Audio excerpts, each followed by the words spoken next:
there. So are you just going to declare yourself for every NBA team that drafts a volunteers player? This was a Lake show. Is it now? What's the Pistons saying? Do they have a saying? Piston up. Fire 'em, Pistons. I don't like that. We could work on it. Better than being piston off. Yeah. Well, their fan base has been pissing off for the last few years, but they've gotten better. They've got a star to build around in Chaz Lanier, of course. No, Cade Cunningham is a good player. And a good player. He's an excellent player. Tobias Harris is also a Detroit Piston. And Chaz Lanier joins that group that could use some spot-up shooting. So a good landing spot for him is the 7th pick in the second round. I've always been a big Pistons guy. In fact, I'm driving up that way. Oh, yeah. Immediately after the show today. Oh, you're going to see Megan? I'm going to see Chaz Lanier. But yeah, Megan will be there too. In beautiful sunny Toledo, Ohio. Make Megan go. Don't make Megan participate in a post Pistons draft celebration somewhere in the suburbs of Detroit. I'm overnighting some Pistons gear to her place in Toledo for when I get there. No, very excited to spend the weekend in the just incredible city of Toledo, where there's so much to do. It's a terrible, terrible place. I don't think I could wish a worse thing upon anybody than sending them to Toledo. It's basically the United States version of Siberia. My beautiful fiance is the only shining light in that entire town and entire state, I will add. I believe Ohio might be the worst state in the union. The belly button of the United States. Yeah. I haven't been to every state in the union. And it's an Audi. It's very off-putting. Oh, yeah. No, if Ohio was a belly button, it would for sure be an Audi. That is an excellent description by you. All they do is produce good football players and football coaches. Yes, and they do that. Everybody in the football world seems to come from the state of Ohio because they want the hell out. They don't want to do football things in the state of Ohio. Once you reach the pinnacle, which is, I'm sure, playing or coaching at Ohio State, you want to get as much distance between you and that place as humanly possible. But for Chaz Lanier, he goes to Michigan, he goes to Detroit. The fit, though, like what is your level of expectation for him as a pro basketball player? Because the biggest knock on Chaz Lanier is what? If his shots don't fall, what else does he do? Yeah, he can disappear from a game. And if he disappears in a college basketball game, how much? We have no idea if he's even going to be an NBA basketball player, right? Like, I mean, he could end up in the G League. He could bounce around. He could be somebody that we have no idea what the future holds for Chaz Lanier. He could develop into a legitimate player, and with NBA coaching, not that the coaching at Tennessee is not sufficient, but with NBA coaching, he could become a better version and achieve the kind of heights. But this is as much of a late bloomer as you can find, where the guy averages less than 4 points a game, and in his first collegiate stop he was North Florida. Yeah, well, he took a big step at North Florida, not this past season, but the season before, as the lead scorer in the ASUN, then gets the move to Tennessee. And it's turned out very well for Tennessee because you kind of proved, hey, you don't have to be Dalton Connect to come here for that 1-year transfer pit stop to position yourself to go to the NBA draft. Like, you will get your opportunity. Chaz Lanier kind of proved that. He was not Dalton Connect, yet nobody would say that the Chaz Lanier experience at Tennessee was a disappointing one. I'd say he exceeded expectations, especially with how he was playing, how red hot he was down the stretch and going into March, and the role that he played to knock off Kentucky in the Sweet 16 and make a back-to-back run to the Elite Eight. So that felt like a big notch in Rick Barnes' belt after the opportunity that was there for there to be a big come down after Dalton Connect leaves, right? You bring in a transfer, and it's like, oh, he's not going to be Dalton Connect. He wasn't, but he was his own kind of player. He was always a different player than Dalton Connect. So if he can just find a role as a catch-and-shoot guy in Detroit as that franchise tries to continue its ascendancy from the depths, which is where they were about 2 years ago. Yeah, they're a playoff team, though. I mean, they gave the Knicks, like, there was a chance in this first round of the NBA playoffs that the Knicks wouldn't even have faced the Indiana Pacers, would not even have faced the Boston Celtics, had Detroit been able to seal the deal. And they're probably a little further away, but to your point, it's a long-suffering franchise, long-suffering fan base here in basically the last 15 years. I mean, how long has it been since the Pistons have fielded a legitimately competitive basketball team? From 14 wins to 44 wins last year. And they're going to continue to take another step, hopefully with Chaz Lanier as a part of it. Championship caliber now with Chaz Lanier, huh? That's what NBA expert Lucas Panzica thinks. Also, love the Jemai Meshack fit in Memphis. Love that he's staying in state and going to the Grizzlies. And I hope that Jemai Meshack carves out a role for himself in Memphis. And then Colin Cowherd going to be a 1-2 punch in Memphis. Yes, Colin Cowherd. Poor Malika Andrews. I should stop. Yeah, like we screw up 17 times daily. A segment. Yeah, daily. Where like your brain says one thing, but your mouth says another, like a Freudian slip somewhere or the other. Like Malika Andrews does it once, and we jump on her. It's not fair. So nationally televised broadcast is going to happen. I am very excited for Jemai Meshack. I feel like he is the type of player that fits in pretty well with that Memphis hard-nosed culture. So looking forward to seeing if he can carve out a role for himself there. Hard-nosed culture in Memphis. Yes. Is that how Stephen A. is describing it? I saw an article yesterday that said America needs a vacation from Stephen A. Smith, and I could not agree more with that sentiment. But yeah, it's a nice landing spot for both of these players. We'll see what they ultimately become as NBA players. Beyond that, I think the biggest, you were not on with us yesterday. You were here for a portion of that. And then obviously you're working with Blaine again today? Yep. Okay. That'll be fun. Your microphone was not on. Malika, I'm sorry. If that was on purpose, it would have been a good joke. Oh, hey, I didn't realize this too. Zakai Ziegler has been added to the Pistons for Summer League. Saw that. So that's pretty cool. I am a Pistons fan, I guess. I don't know if a player like here's the thing. What's the guard from Tennessee that got drafted a couple years ago by Memphis? Oh, Kennedy Chandler. I don't know if like Kennedy Chandler. The league has changed. The NBA has changed so much where they put a size premium on even that position that I don't know. I would be fascinated to see if Zakai Ziegler can latch onto any NBA roster for a legitimate period of time, because I do think that guys who are coming in at what's Ziegler? He's shorter than me, right? I mean, I'm 6'2".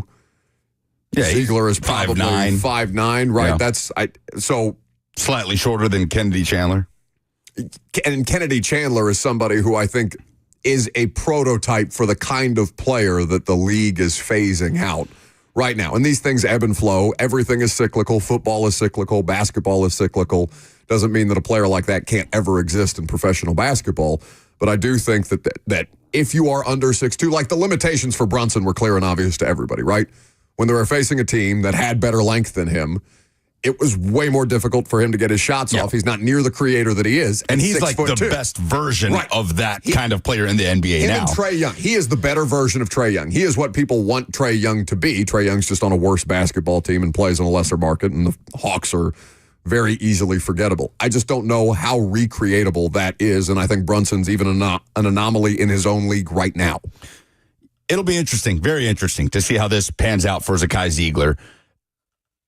I really hope this works out for Jemai Meshack. The Memphis Grizzlies have tried with the Vols players, like just in the last decade alone. They don't spit in the University of Tennessee's face. No, they don't. Take a note, Titans. Although we did have fun with that last year when they passed up Dalton Knecht to draft like the exact opposite of Dalton Knecht, which was Zach actually Edey. might not have been a good idea. Like Zach Edey's fine. Zach Edey's a better pro basketball player than I thought he was going to be, but like, he can't stay on the court. Yeah, well, I mean, it's not like Dalton Knecht has taken over. The Austin Reeves obstacle has been tough for Dalton Knecht to overcome in L.A. Sure. And they literally tried to trade him. But if you had to pick two players who were more likely to have a sustainable NBA career, you would look at Zach Edey and you would look at Dalton Knecht and be like, that guy. Which, by the way, this the annual complaint about how dumb the NBA draft is set up, because I was on the air. I was in New England, and so I didn't get to watch any coverage. When I got back to the hotel and I pulled up the NBA draft, the first round, who did Memphis take? It's always the first thing I want to see. Colin and I did a double take. Well, I did a double take because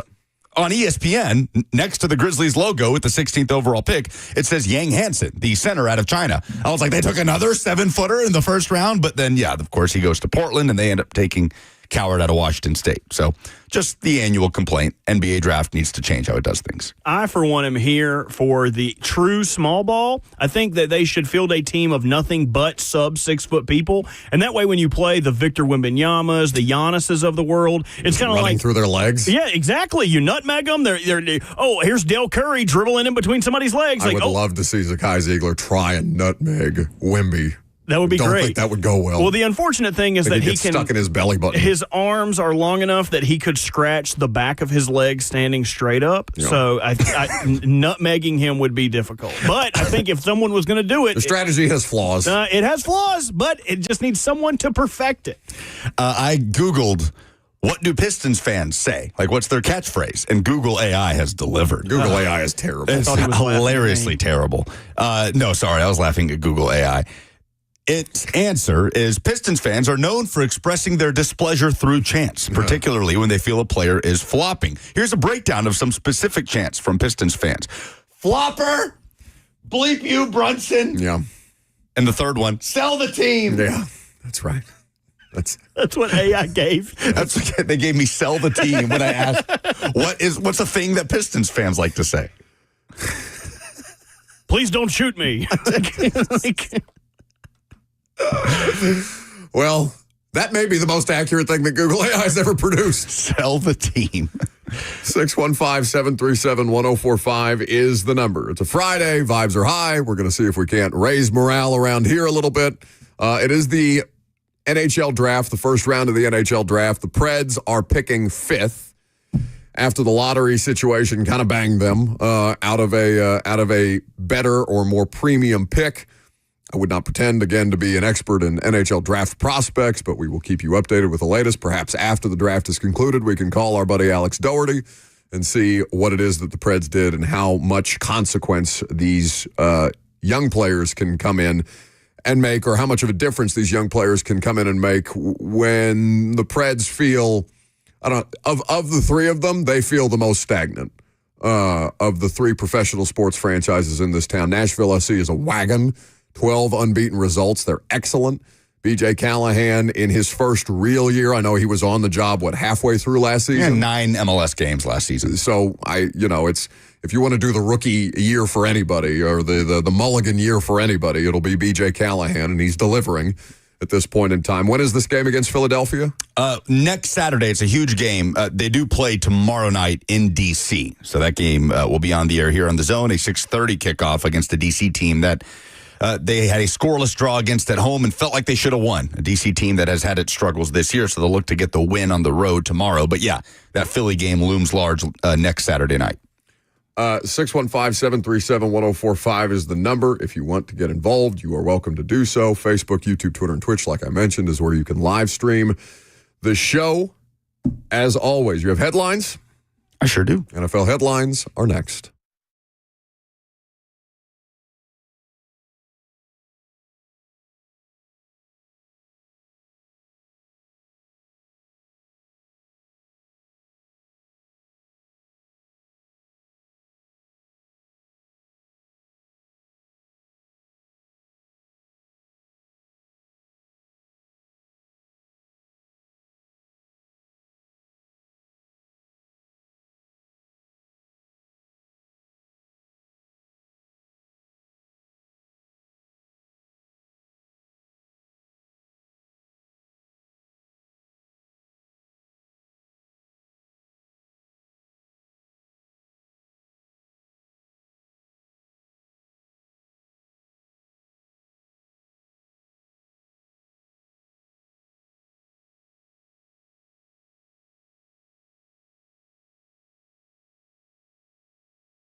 It's time for NFL headlines.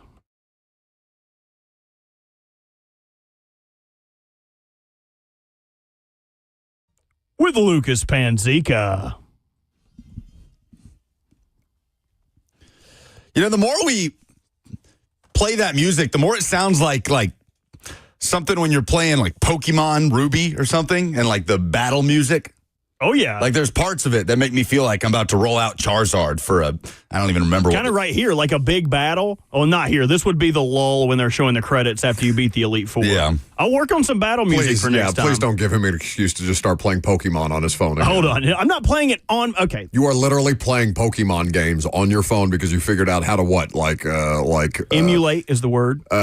Emulate? Yes, you download an emulator and it will emulate a Game Boy Advance, and then you can play them digitally. What's the word that they use when they hack a Fire Stick or something like that? A ROM. Jailbreak. It's a ROM hack. Yes, you could have a like you've jailbroken your phone so that you can play Game Boy games. No, and this is something that you and Cheyenne both don't understand. I'm not playing a game. You're I'm trying to be the best. I am trying to catch them all. There ever was? No one ever was? Like no one ever was. Thank you. I know the song. Cheyenne doesn't get it. My entire childhood. Always, like out of nowhere, being like, you're not even listening to me. I'm like, you weren't saying anything. Remember when people would jailbreak their iPod Touches? Yes. And they would just have the craziest backgrounds and it would just look insane. No, it would look like almost pixelated. Like it would look like when your TV goes down and it just sends you the rainbow static screen. Yeah. I was like, you did that on purpose?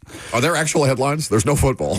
There are, surprisingly. Former Baltimore Ravens kicker Justin Tucker has been suspended for the first 10 weeks of the upcoming season after the NFL found that he violated its personal conduct policy. The league announced this yesterday afternoon. It broke when I was on the air with Blaine to refresh people's memory. Tucker, who is 35 years old and has been released by the Ravens, was accused of sexual misconduct by, the number is now 16 massage therapists from 8 high-end spas and wellness centers. This is from ESPN in the Baltimore area. This story broke back in January. The Baltimore Banner was the first to break the story. All of the alleged misconduct reportedly occurred between the years 2012 and 2016, which were Tucker's first 5 seasons in the NFL.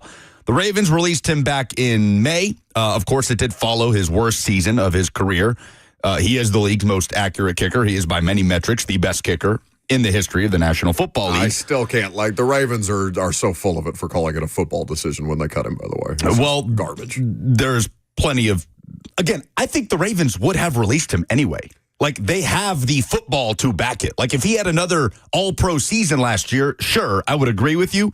But, if you're the Ravens from a PR standpoint, if you have the football decision to fall back on. He gave them an out that they conveniently took. It still is, I'm allowed to roll my eyes at that. The reasoning that was given from not the Ravens, but other football people were that if they came out and said it was because of this before a suspension or before something happened, then he would have had a countersuit option or would have been able to try to recoup money from being fired. Yeah, I get why the Ravens went about it the way that they did. There has been no legal resolution here, but the NFL has looked into it enough to say it almost feels like we don't want to deal with this anymore. We did this with Deshaun Watson. We've looked into it enough to determine that there is something here. 10 weeks, he can still sign with the team, and he can still practice at training camp and play in the preseason, but he cannot play in a regular season game until after November 11th. His agent said, quote, "We are disappointed with the NFL's decision. Justin has always strived to carry himself in a way that would make his family and community proud. He stands by his previous statements," which I add parenthetically are denying all of the allegations. He says, "In order to put this difficult episode behind him and get back on the field as soon as possible, we have advised Justin to accept this resolution and close this matter." So, and forgive me if I was reading some of the details. If you said this, you did say that he can be on a roster. Yes. Okay. Yeah, I just want to make sure that we got that point. He can still go through. He can kick in training camp. He can play kick in the preseason. But his suspension will start at the beginning of the season, whether he is on a team or not. Correct. Yeah. It's a really complicated story because it's not going to get, and it's not near the level of I don't want to do these things by degrees, but like Watson was such an extreme and he's a quarterback, and so it's naturally going to draw a great deal more of attention. But the Justin Tucker thing is almost as serious as Deshaun Watson. Again, anytime there are victims or even alleged victims in a particular situation, you have to treat this with a degree of seriousness. Watson's infraction being the first out there, and then there will always be people who say, why don't you cover the Tucker thing as much as you did the Watson thing? Where the Watson thing, there's just so many different elements to it that are going to blow that story up. We can continue to talk about Justin Tucker. The league needs to treat Justin Tucker in the same way that it treated Deshaun Watson for the kind of infraction that has been committed here, a 10-game suspension for the violation of the personal conduct policy is no small thing, because you've seen teams do 2 games, 4 games, 6 games where there are not similar situations, but infractions that would be comparable. The amount of accusers and the time period in which he was doing it, which he was at the peak of his powers, is going to draw enough attention. Do we think that we see Justin Tucker kick in the NFL again? Yeah, I was about to ask. Well, because the Ariza thing, you'll remember, was he a punter? Yep. No, yeah, he is punting. And that was, and he's on the Chiefs. He was punt god coming out of the draft. Right. And out of San Diego State. He was cleared of the charges that he was accused of as a college player that then followed him to the NFL. Very serious, like rape charges. Very serious, very serious. And ultimately, they let the legal situation play out. It's hard to not, you should not have knee-jerk reactions about these things. It's impossible not to.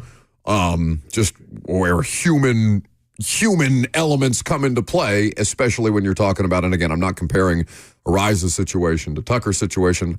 I'm just saying these things are going to come with complications. Justin Tucker, we'll see what the legal process bears out, but until such time as the legal process does play itself out, I just can't imagine a situation where another NFL team welcomes that guy into their locker room, if for no other reason than it's a performance-based league and he's not produced. Not performed, and he's 35, produced. And he'll be 36 this season. So I am willing to say I'll be surprised if Justin Tucker kicks again in the National Football League.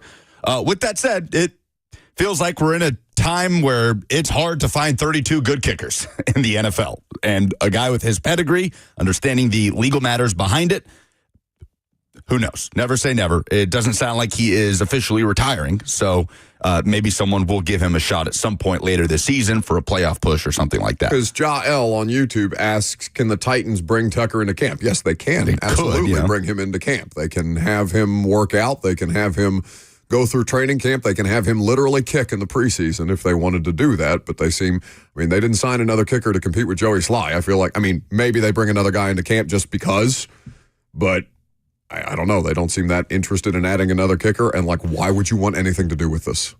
Until such time as it's clear. Yeah. No, stay away from it. For what? Yeah, agreed.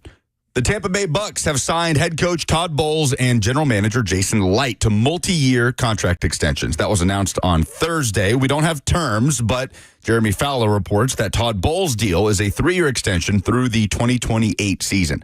He is heading into year 4 as the head coach of the Bucs, 61 years old. He is 27-24 as the head coach of the Bucs, but that does include 3 consecutive NFC South titles. Meanwhile, Jason Light has been the GM of the Buccaneers since 2014. And that era will continue on in Tampa. So the record has improved by 1 game year over year for Todd Bowles in Tampa. 8-9, division champs, to 9-8, division champs, to 10-7, division champs. And if I'm not mistaken, I could pull up the odds, but I'd be very surprised if they were not favorites, almost overwhelming favorites, to win the division again this year. I don't know if you can do overwhelming favorites in that division, but but just look what they're surrounded by. You should be right. Yeah, I know. And Cam Jordan is on national television because and Cam Jordan is obviously also having a media career while continuing to be an active NFL player. But he keeps talking about how much the league and the media are sleeping on the Saints quarterback situation. And we may be more down on Bryce Young and the Panthers than we should be. We'll see what happens there. That's a curiosity in the NFL this year. I don't know. Which is the weirdest team of the four of them?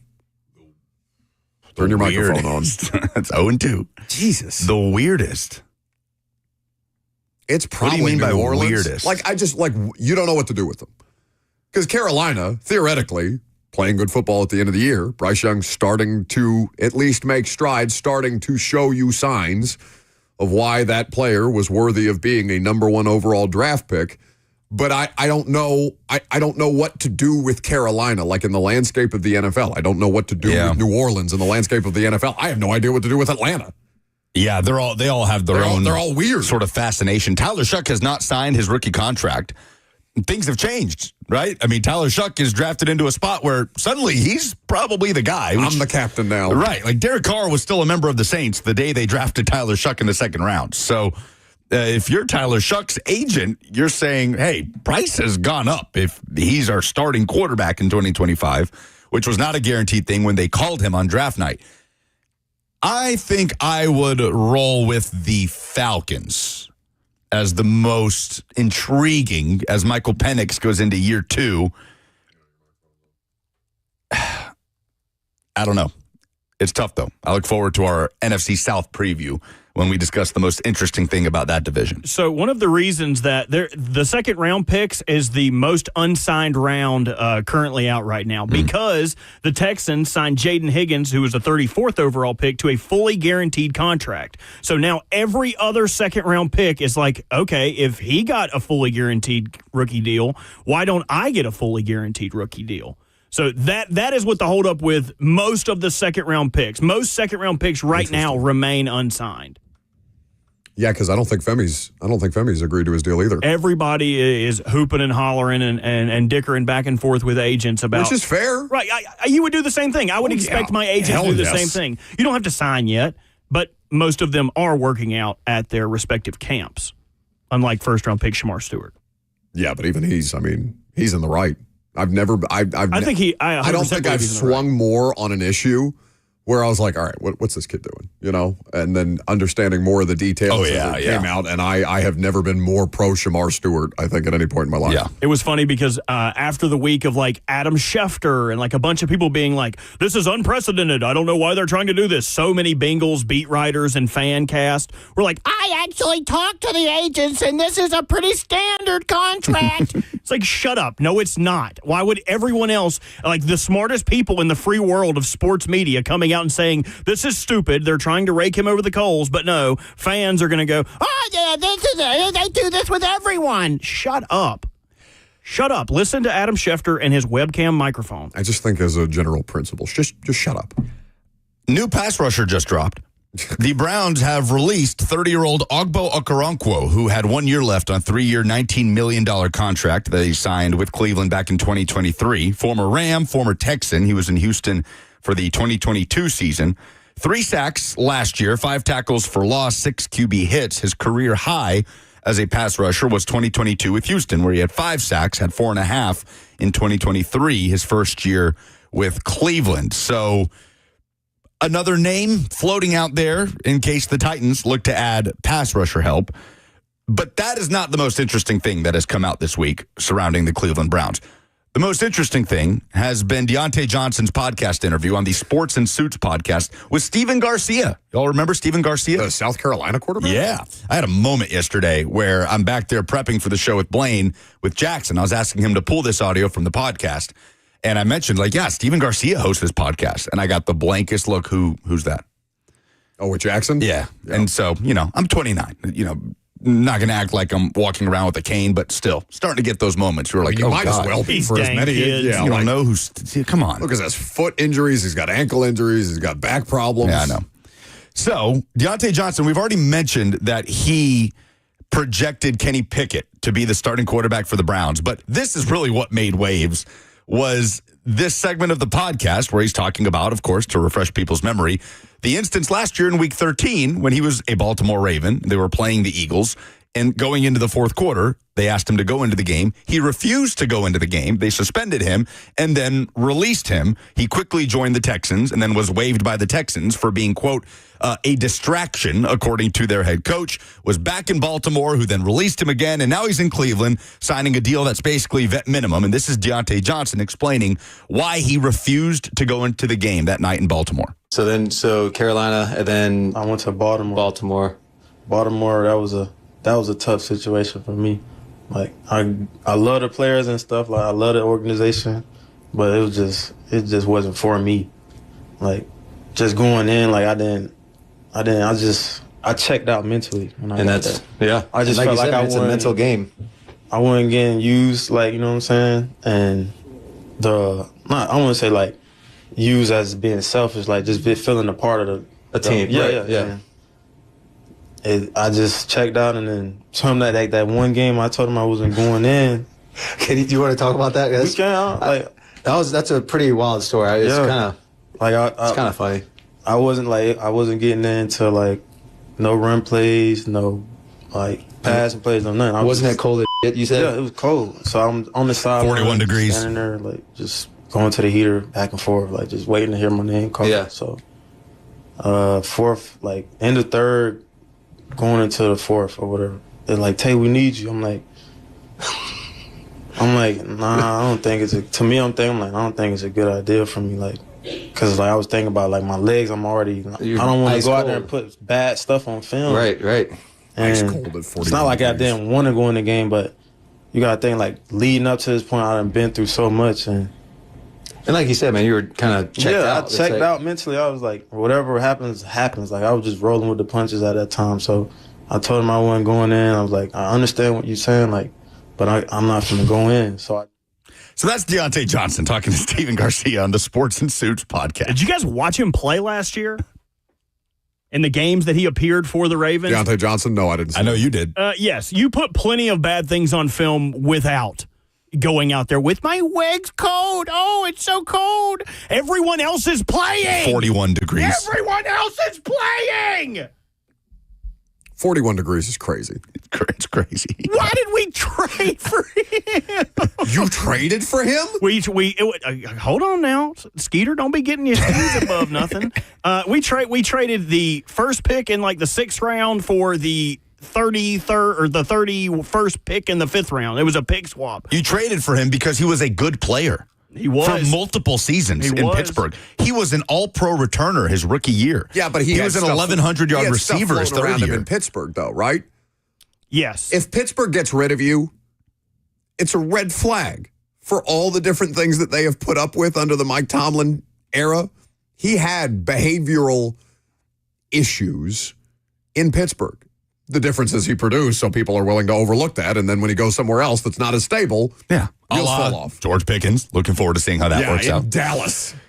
I think part of the reason that we were bamboozled, not we, the Ravens, as in like we, the fans of the general NFL, public, was because he wasn't released from the Steelers. He was traded to Carolina for a player. Yeah. So it was like, okay, we needed corners. We get a corner. Like we have a dearth of wide receivers. We don't need a small slot receiver that can't break tackles, that complains about the cold. They send him down to Carolina. And so nobody's any the wiser. He had a 100-yard game when he was with the Panthers. Yeah, on a bad team, he had 357 yards in 7 games. Yeah. It's just one of those things like somebody has to catch the passes, right? I mean, they have Adam Thielen. Like, the Panthers aren't like... No, they have the ghost of Adam Thielen. Is Thielen still playing for them? Yeah, and he's still really good. No, he's productive. But like I said, that's one of those things where, like, all right, how much of an impact is that player actually making versus what is the game situation that they're in? Like, when is he catching these passes? Anyway. Thielen? Any of them.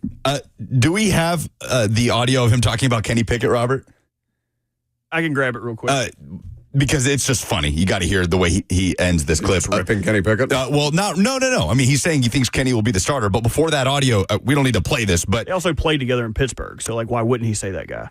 That's true. But he also talked about being released by the Texans. And we don't need the audio. You just heard from Deontay Johnson on this. But here's the quote. I thought I was going to be playing a lot. I checked out mentally. Talked to the head coach right after the game. After that, they said I was a distraction. Like he's baffled in the same sentence saying I checked out mentally, and then they told me I was a distraction for some reason. Self-awareness. Self-awareness, not a strength for Deontay Johnson. If that was a Madden rating, he would have 1. Negative. Be the first player with a negative Madden rating in a category. It is a category on Madden, isn't it? Is it?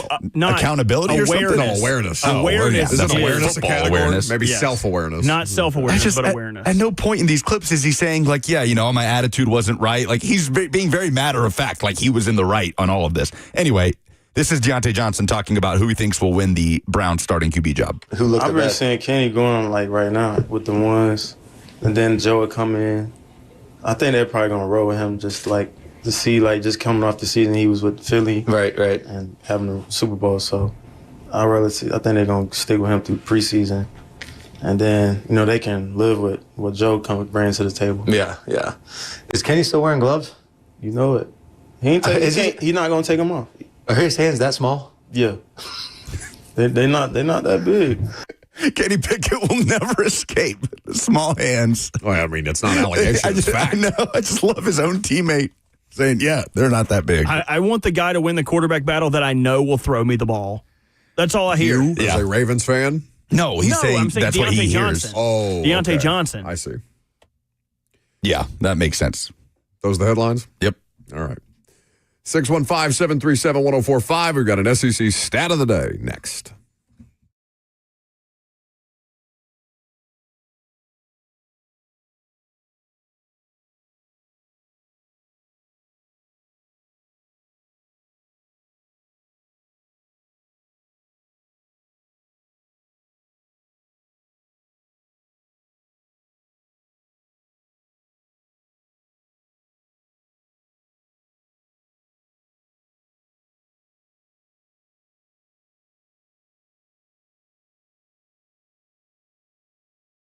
Hey guys, it's Lucas, and you know how much I love Fog Street Lawn Club. It is the place to go for the Summer of Soccer Club World Cup U.S. Men's National Team. Nashville SC playing tomorrow night in D.C. There will be a watch party on that incredible rooftop with the best view of downtown Nashville that you can find with plenty of other Nashville fans. And while you're there, try their incredible menu items like Reuben wonton rolls, fish and chips, the Irish whiskey burger, and they've always got great drink specials for fans as well at Fog Street Lawn Club. Plus, they'll have merch, tons of stuff for you to go and hang out with your fellow soccer fans. And on that rooftop, you can play British-style lawn bowling. You can play cornhole. You can go next door and do some axe throwing. If you want to get out of the sunshine, go downstairs in the shade, TVs, tables, everywhere. It's a great time. By the way, there's a summer concert series coming up later on this year on that rooftop. Go to fogstreet.com for tickets, FOGGST.com, and go check them out at 648 Fog Street, the only way to watch your favorite soccer teams play.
Well, he's not in here.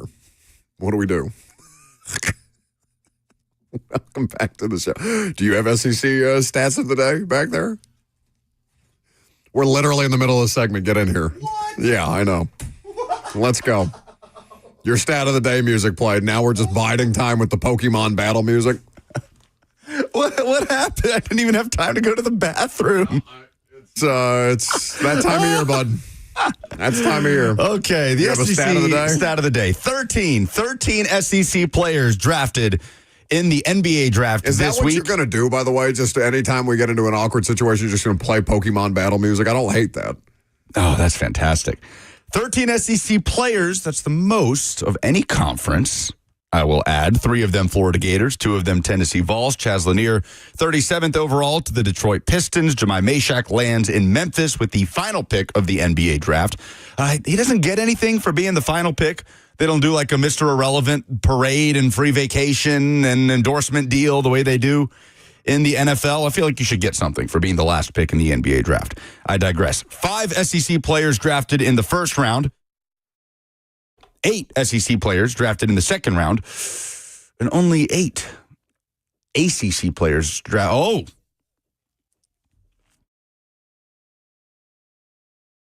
I've never hated your voice more.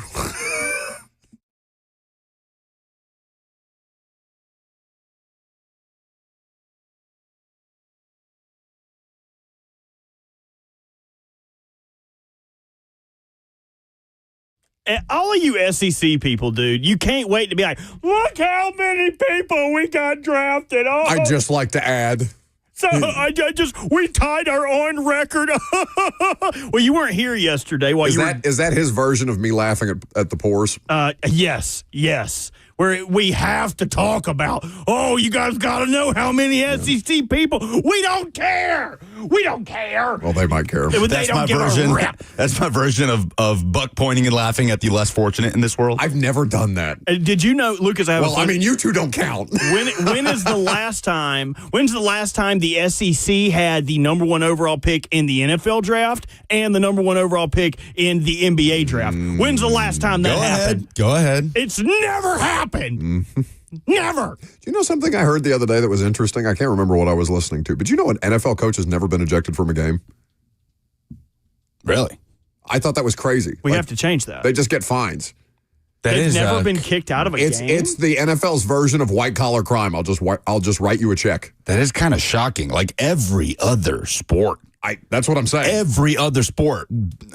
MLB, college baseball, completely the NBA, college basketball. I wish I could give proper credit. I can't remember where I heard it in the last couple of weeks. Had to have been a podcast, but like an NFL coach has never. What's the name of the podcast that Spencer Hall does? I don't know who that is. Yeah, you do. He's a college football EDBS. You know what I'm talking about? Oh yeah. Yeah, I know who you're talking about. I can't think of the name of the podcast. Okay, so there was a 2017 rule change. The NFL implemented a rule that allows for the ejection of coaches and other non-player personnel for receiving 2 unsportsmanlike conduct penalties in a single game. The only player team official that has been ejected was the Eagles security guard, right? Wasn't he was ejected in the 49ers-Eagles brawl that happened? Yes. But I can't think of anybody else. But an NFL head coach has never been ejected in a game. Actually shocking. I was stunned by that. Literally every other sport. NHL, soccer, coaches get red cards all the time. College football. Don't coaches get tossed? Haven't coaches been tossed? When's the last time a college football There's no way coach that Will Muschamp didn't get in a ref's face and get tossed. That doesn't really happen. Go ahead, Bert.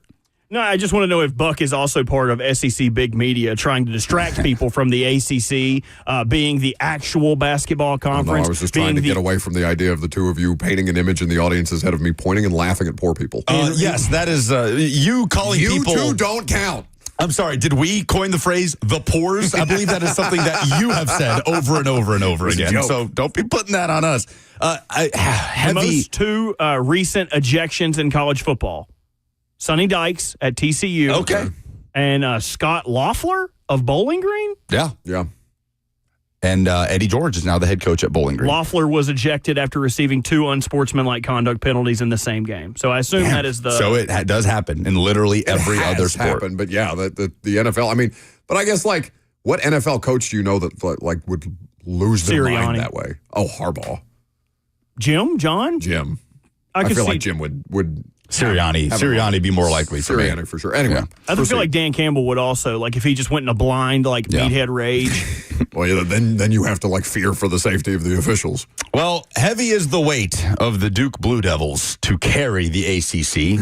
8 draft picks out of the conference. Duke had 5. The entire starting lineup of the Duke Blue Devils. Bang. Did another team, maybe in the SEC, have more players drafted than Duke did? Or did Duke have the most players drafted from a singular team? It seems like your research is a little slighted. No. I seem to remember an SEC team actually beating Houston in the Final Four to win a championship, and Duke choking it away. By the way, how was Rutgers so bad last year? Oh, yeah. 2 top 5 picks on the same. Dylan Harper and Ace Bailey. I mean, Rutgers was like, they would have moments where they always have moments in basketball where they're just annoying. Like, they'll win a game that they have absolutely no business winning, and then they'll just be wretched. It usually happens against Indiana. I'm pretty sure Indiana lost to Rutgers last year. Ben Simmons, LSU vibes, or Anthony Edwards, for sure. Georgia vibes. It's always interesting to see. Look, South Carolina had a top 10 pick. South Carolina was not a good team last year. Colin Murray-Boyles drafted 9th overall to the Raptors. Georgia. Yeah, exactly. Thank you for listening to the show. Yeah. So I'm intrigued by, obviously, the landing spots for Lanier and Meshack going to Detroit and Memphis, respectively. Is there an SEC landing spot for an SEC player that sticks out the most to you? You got Trey Johnson, the fantastic freshman guard out of Texas. He was drafted, the first SEC player drafted 6 to Washington, a perpetually miserable franchise. And Walter Clayton Jr. ends up with Utah playing for the Jazz. So the Jazz land both Walter Clayton Jr. and Ace Bailey, who publicly did not want to be drafted by the Utah Jazz. And also shout out to Will Richard, who ends up in Golden State, Florida Gator. What? You said Little Richard? Not Little Richard, the legend. Is he still with us? No, Little Richard. I think he left earlier. Hasn't been with us in a long time. R.I.P. Sure? Will Richard. You better make sure before you just erroneously kill Little Richard. Will Richard, a former Belmont Bruin, who has been drafted by the Grizzlies, traded to the Warriors, going from Belmont to Florida. So that Belmont pipeline, by the way, looking pretty good. Yeah, it turns out Belmont, really good basketball program. Just had a guy playing the NBA Finals, Tennessee starting point guard. This year will be a former Belmont Bruin looking to get drafted next year. So 13 SEC players. So, I mean, it's probably, I don't know. I want to see what happens with Janai Broom. I know he wasn't a first-round pick, but I'd be curious to see what happens with him in Philadelphia. Embiid's health is always a suspect proposition. The 76ers needed front court help, and he's an All-American. He's an elite defender. He's not the best option as far as his shooting goes, but I do think he's a nice pickup for a team that could use depth there if Embiid is going to be, I don't know, suspect. He's obviously a great player, but he's just not out there enough. Little Richard passed away in 2020. Oh. He passed away in Tullahoma, right down the road from us. Really? Yeah. Is he tennis? Is he? No, he's from Georgia. Interesting. Wouldn't have had that. I've always said you looked like Little Richard when you have your mustache. If you could do the pompadour hair, I think you would. You could fit in that. Well, that's not even the pompadour hair anymore, isn't that just the co-opted Morgan Wallen mullet that everybody seems to want to do? Ooh, can you imagine Buck with a mullet? Oh God, never in my life. You should be Billy Ray Cyrus for Halloween. How's he doing, by the way? Speaking of wellness checks, I don't know. Yeah, I don't want to speak too ill because he might hear it. I'd love to come to your lake house in Hendersonville. Is that your stat of the day? That's it. All right, very good. No, we can't leave yet. I don't want to stick around. We can't leave. It's literally going to happen in nothing is going to put me seconds. in a worse mood. This has residual impact on you two. Is there nothing else you guys want to residual impact in that it is very amusing and entertaining, yes. There is nothing else that I've looked forward to more than this fire alarm being on during the show. Well, buy yourself 30 seconds. Well, and then they naturally tried to accompany you and do what you want. Because I bitched. And they were like, oh, we're going to do it at 10:54. Don't worry. We'll do it when you're in break. And I said, no, we're not going to break. We're going to stay on during the fire alarm so people know that we do what we have to do with safety 9, 8, and encouragement 7, in the office. 6, and I want Buck to feel 5, very seen. 4, and I would like to eat 3, lunch after this. 2, come on. 1. Hit it. Oh, this is... Yeah! Is the radio...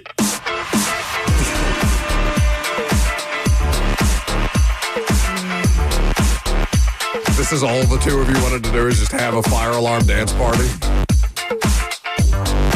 This is very disappointing.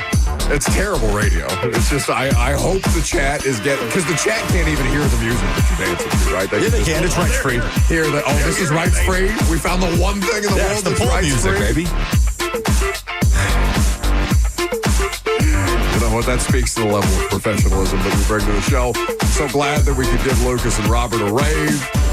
I'm sure that the fire alarm will still be going when we come back from break. Find out next.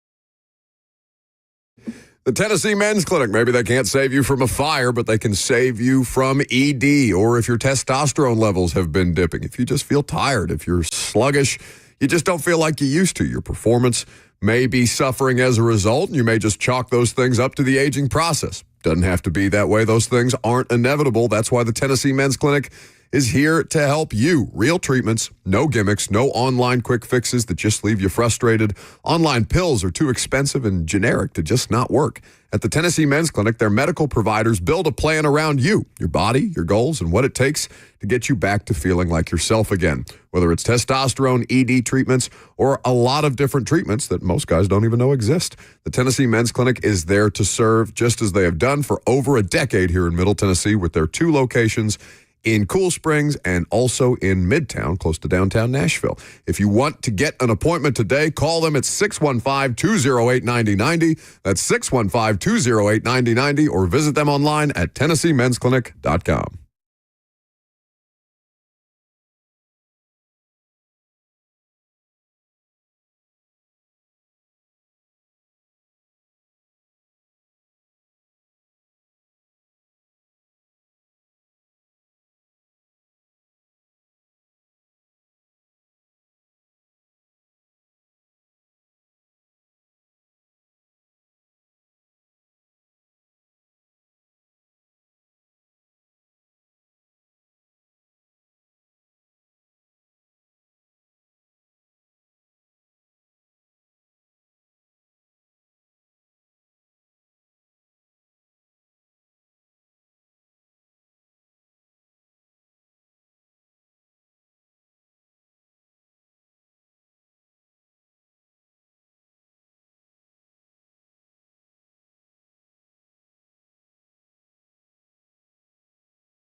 It is 10:59. Good morning from the 104.5 The Zone studios. I'm Lucas Panzica. The NBA draft wrapped up on Thursday, and two former Vols heard their names called in the second round. Chaz Lanier selected 37th overall to the Detroit Pistons, and Jemai Meshack going with the final pick in the second round, selected by Houston and traded to the Memphis Grizzlies. Zakai Ziegler will join up with Lanier in Detroit, picked up by the Pistons for the Summer League coming up later this year. In NFL news, the league has suspended former Ravens kicker Justin Tucker for the first 10 weeks of the upcoming season for violating the league's personal conduct policy amid allegations from several massage therapists about sexual misconduct. The 35-year-old is a free agent, and he can sign with the team in that span, but would not be eligible to play in a game in the regular season until November 11th. Nashville Soccer Club continues its road trip this weekend, looking to extend its unbeaten run to 13 games, taking on DC United tomorrow night. Pregame coverage begins at 6 right here on The Zone, kickoff at 6:30, and the NHL draft begins tonight in LA. The Nashville Predators hold the number 5 overall pick. For all your foundation repairs and waterproofing needs, visit USSTN.com. Breaking news at once on your home for the Titans and Vols. This is 104.5 The Zone.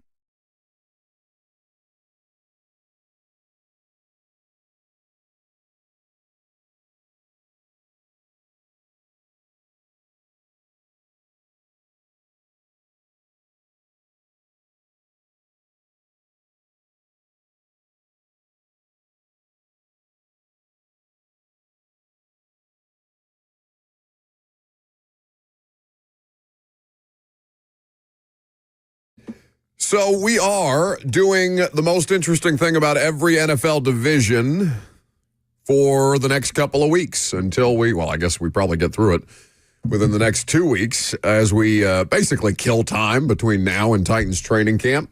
And we're going to do the NFC West here in just a second. I do want to ask Lucas, because this is related. This may be a story in the world that's happening that he may actually be familiar with. Are you aware of what's happening in your native Italy in the city of Venice this weekend? I'm afraid not. Jeff Bezos' wedding. Oh, he's getting married in Venice? He apparently has rented out a sizable portion of the city. Of course he has.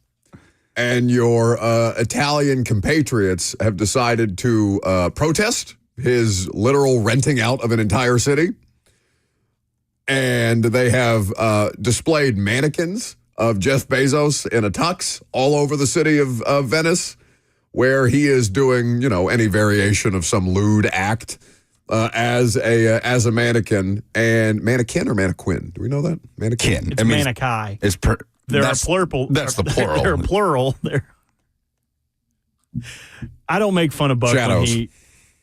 You can't just go. Come on, after those dance moves, go. Oh, he is defying you sending him to the shadows. I shan't. His wedding reportedly cost 34 million euros. Is that the wedding or just to rent Venice? That is reportedly what he is spending on the 3-day wedding excursion situation. What's that conversion rate look like? I'm not familiar with the conversion rate right now. I assume that the euro is still stronger than the dollar? Slightly, but it's pretty similar, I'm pretty sure. Lauren Sanchez, whoever that is the person he's marrying. So they're protesting him in Italy. They are protesting him in Italy. I didn't know if you had an anti-Bezos stand that you wanted to take here on behalf of your people. No. Very good. The world just continues to happen around Lucas. They don't need my help.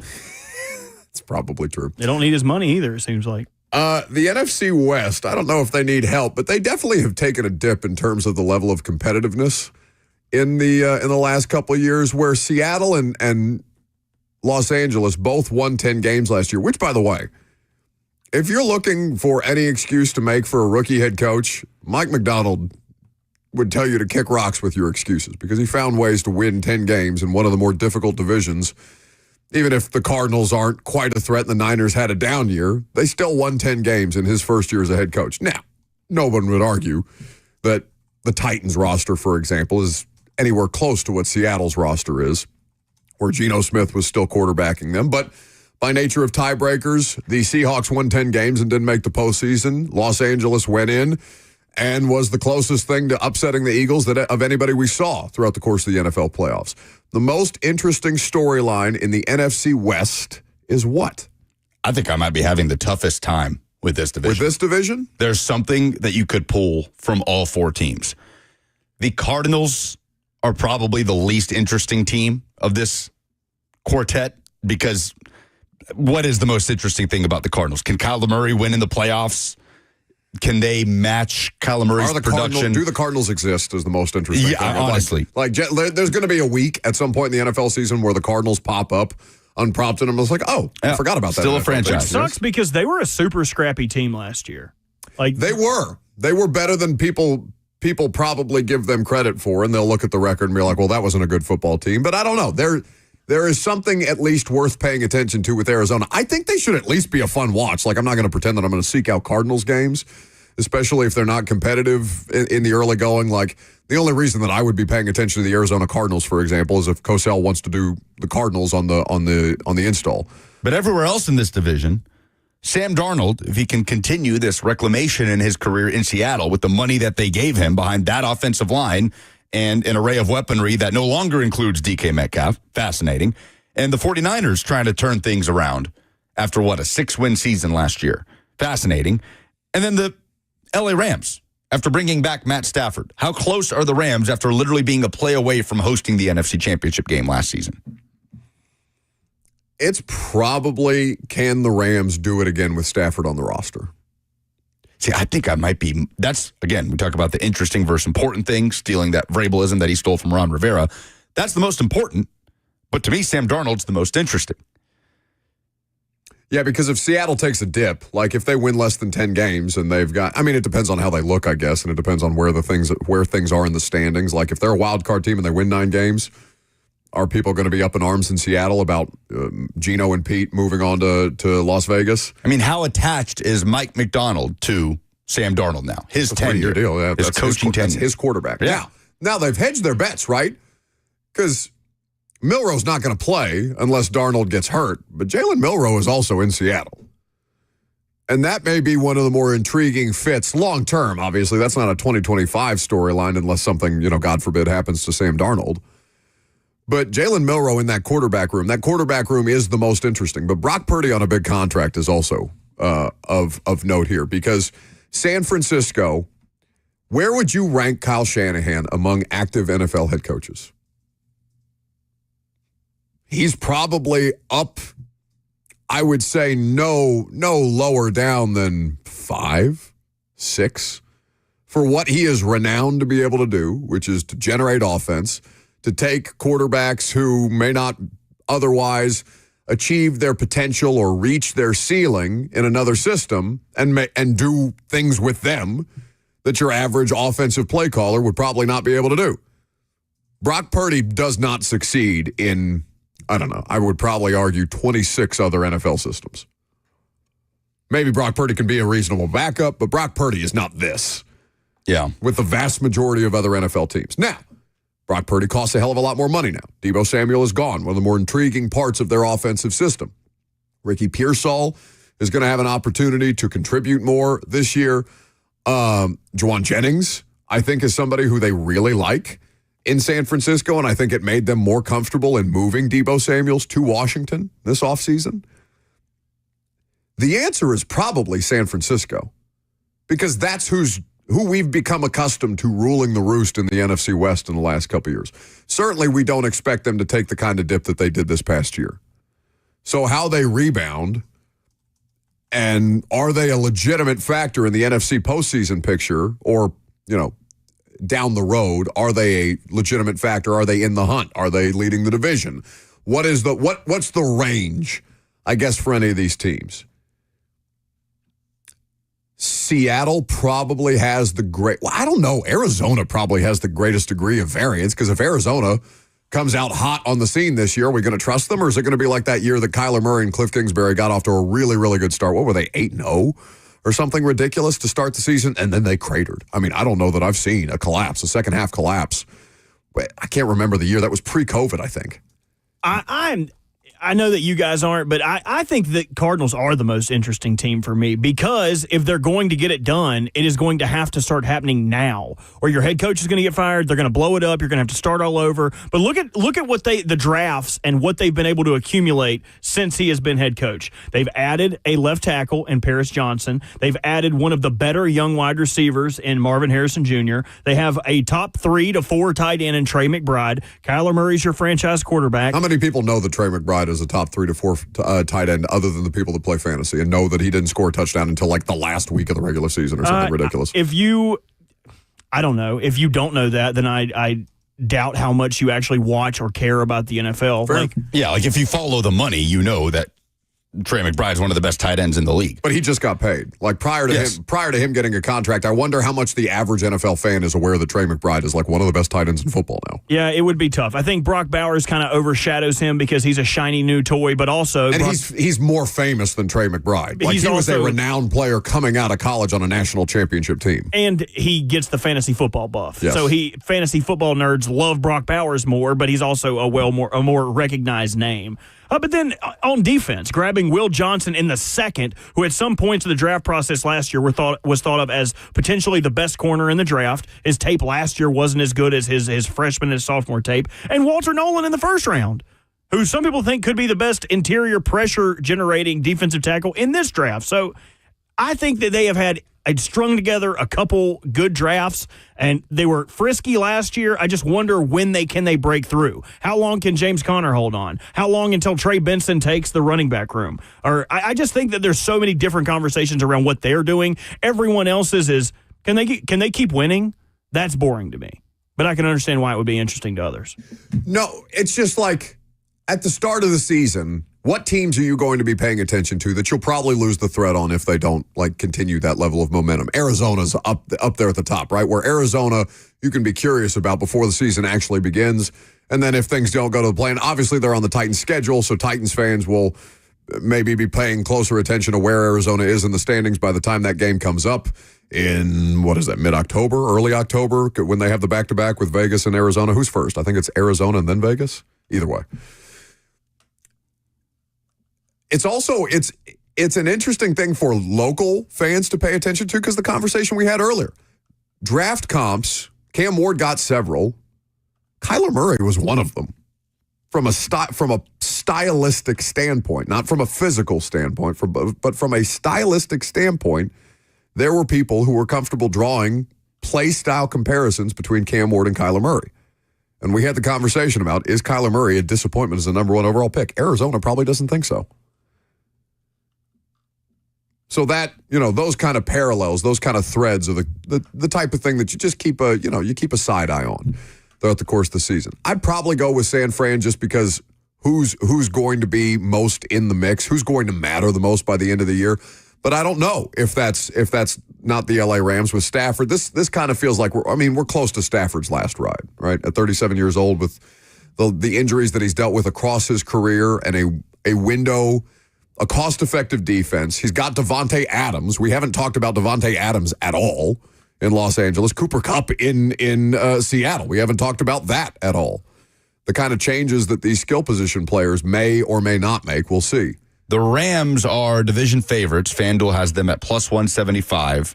The Niners at plus 165. Then there's big drop-off to the Cardinals at plus 430. The Seahawks plus 550. To win the division. The Seahawks have the worst odds in the division. Yes. Interesting. But I guess that's just like, all right, Sam Darnold do it without Kevin O'Connell? Yeah, they're the only team that is turning over at the quarterback position. They lost their best player. The best player on the Seattle Seahawks last year was DK Metcalf, right? I'd argue Geno, but that's fine. Sure. But, okay, either way. They're both gone. Yeah. So it's an overhaul, no matter how you look at it. Although, I don't know. That on offense, you mean? Because the secondaries, they're all studs. They're one of the best corner and safety groups in football. But that's not as flashy. You saw them up close and was that last year they had joint camp with the Seahawks? Yep. Tariq Woolen. They had a field day against company. the Titans wide receivers. They completely negated them in those few days of joint training camp practices that we had here in Nashville. That secondary is legit fun to watch. They're not the Legion of Boom or anything like that, but they are good enough to make a difference there. But to your point, they lose two of their most impactful offensive weapons in the quarterback and their top wide receiver. They're hoping that the rest of the wide receiver group that they have been able to assemble in Seattle can kind of fill that void. We'll see. 615-737-1045 is how you jump in. Coach Dave McGinness of Titans Radio will join us coming up next. Maybe we ask Mac this question. What's the most interesting division in football to coach Mac? The Titans do play the NFC West and the AFC West, so I'm sure Mac has thoughts. I'm Buck Rising. It's 104.5 The Zone.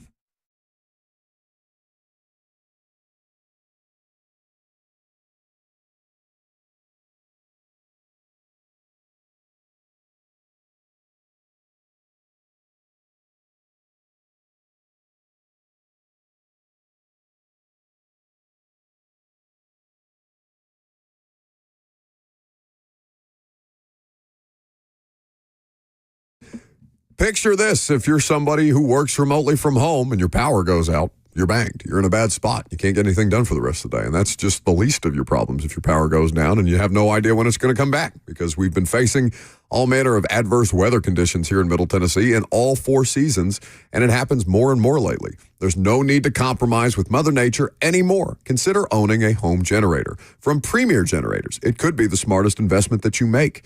Let the experts at Premier Generators help you out. They know their craft inside and out and will ensure the best generator for your own unique needs. Premier Generators is the largest certified generator dealer in Tennessee, always offering a 10-year warranty on all generators. There's free consultation, so what are you waiting for? Contact them today at 615-439-2992. That's 615-439-2992 or online at premiergenerators.com.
Vibes are good on a Friday when Coach Dave McGinness of Titans Radio joins us. His visit's made possible by Two Rivers Ford, the South's most trusted Ford dealer. Employee pricing for everyone is going on at Two Rivers Ford right now. You pay what they pay on almost every new Ford on the lot.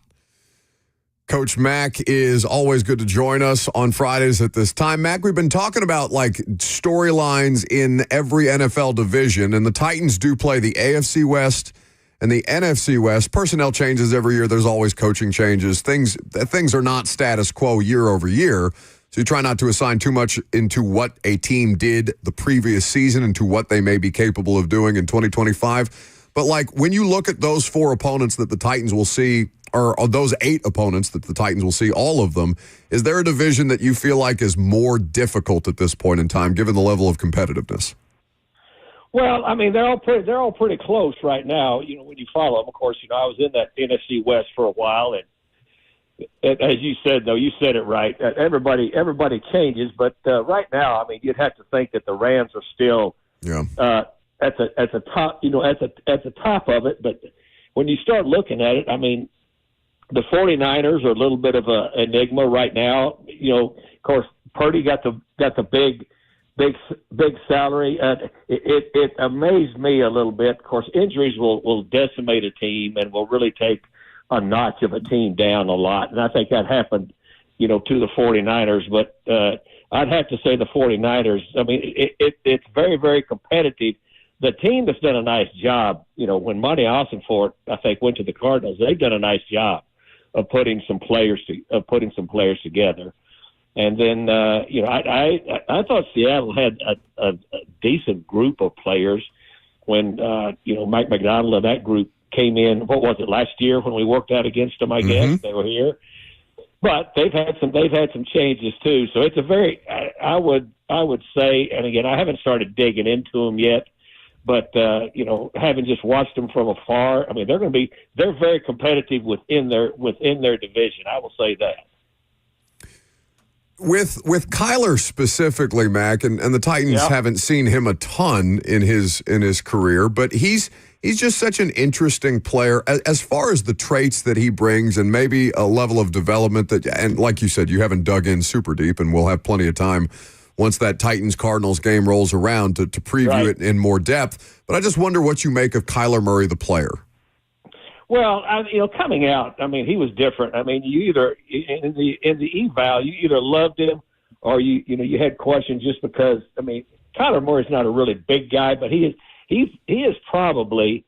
I mean, and of course, you know, big doesn't have anything to do with it if they can operate the position. And he was such a great off-schedule player, and he's got a really, really good arm when you looked at him and evaluated him. And plus, his off-schedule plays were just dangerous with his arms and his leg. Well, then he gets hurt. Then he has all the things around, you know, would he prepare hard enough? Would he this? Would he that? But at the bottom of it, the things that I can garner from it is they're still very, very pleased with him because I think he's grown up some as far as maturity-wise in this league. But his off-schedule and his physical ability as far as being able to move an offense has always been pretty good. So to me, he has been in the league now long enough that a lot of the things that probably were, if you say, bothering him is early on, and plus the people around him weren't as good as they are now. And I'll go back to what I said about what I think Monty's done there is put together, you know, pretty quietly a pretty decent group. And Jonathan Gannon was here as a quality control coach, you know, when I was here. He's a really smart guy. And but you asked me about the quarterback. I think the quarterback has grown as far as a little bit mentally, temperamentally, and also just being able to finally figure out what this league is. But his ability to make off-schedule plays has really never, ever wavered. Coach Dave McGinness of Titans Radio with us. His visit's made possible by Two Rivers Ford, the South's most trusted Ford dealer. And then keeping it there, Coach, the Titans will host the Seahawks as well in late November, playing the entirety of that division.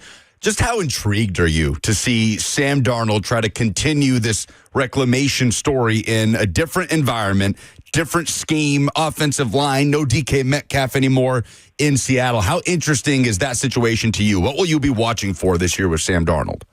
Well, I mean, November's a long way away, but the thing about it, Lucas, with Sam Darnold is, I mean, you talk about a guy that's had a really up and down career, but it's been very, very interesting to watch. And again, the quarterback situation is one where, especially if you're an early pick, a lot of times, people get dismissed pretty quickly as quarterbacks in this league if they're taken high and they're not immediately successful. But he's had a resurgence. But when you really look at the National Football League, the quarterback position, it's not unusual for guys, once they have been in it for a while, if they have the requisite ability coming into it, to be able to develop. And some guys take a jump, and then some guys, you have a pretty magical year where lightning strikes. It's going to be interesting to see, what he can do there. I think they've got a decent team. They've gone through some shifts in what they're doing as far as personnel wise,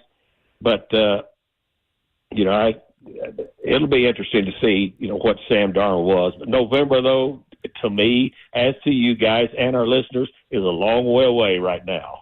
No doubt. And week 1 is a lot closer than that, right? And the Titans also play the entire AFC West this season, obviously kicking off with week 1 in Denver against the Broncos, where you've got an entire rookie year from Bo Nix to look at now. You've got a couple years of the Sean Payton era if you're the Titans. But if you're the Broncos coach, obviously preparing for a Titans team with the number 1 overall pick, a rookie at quarterback.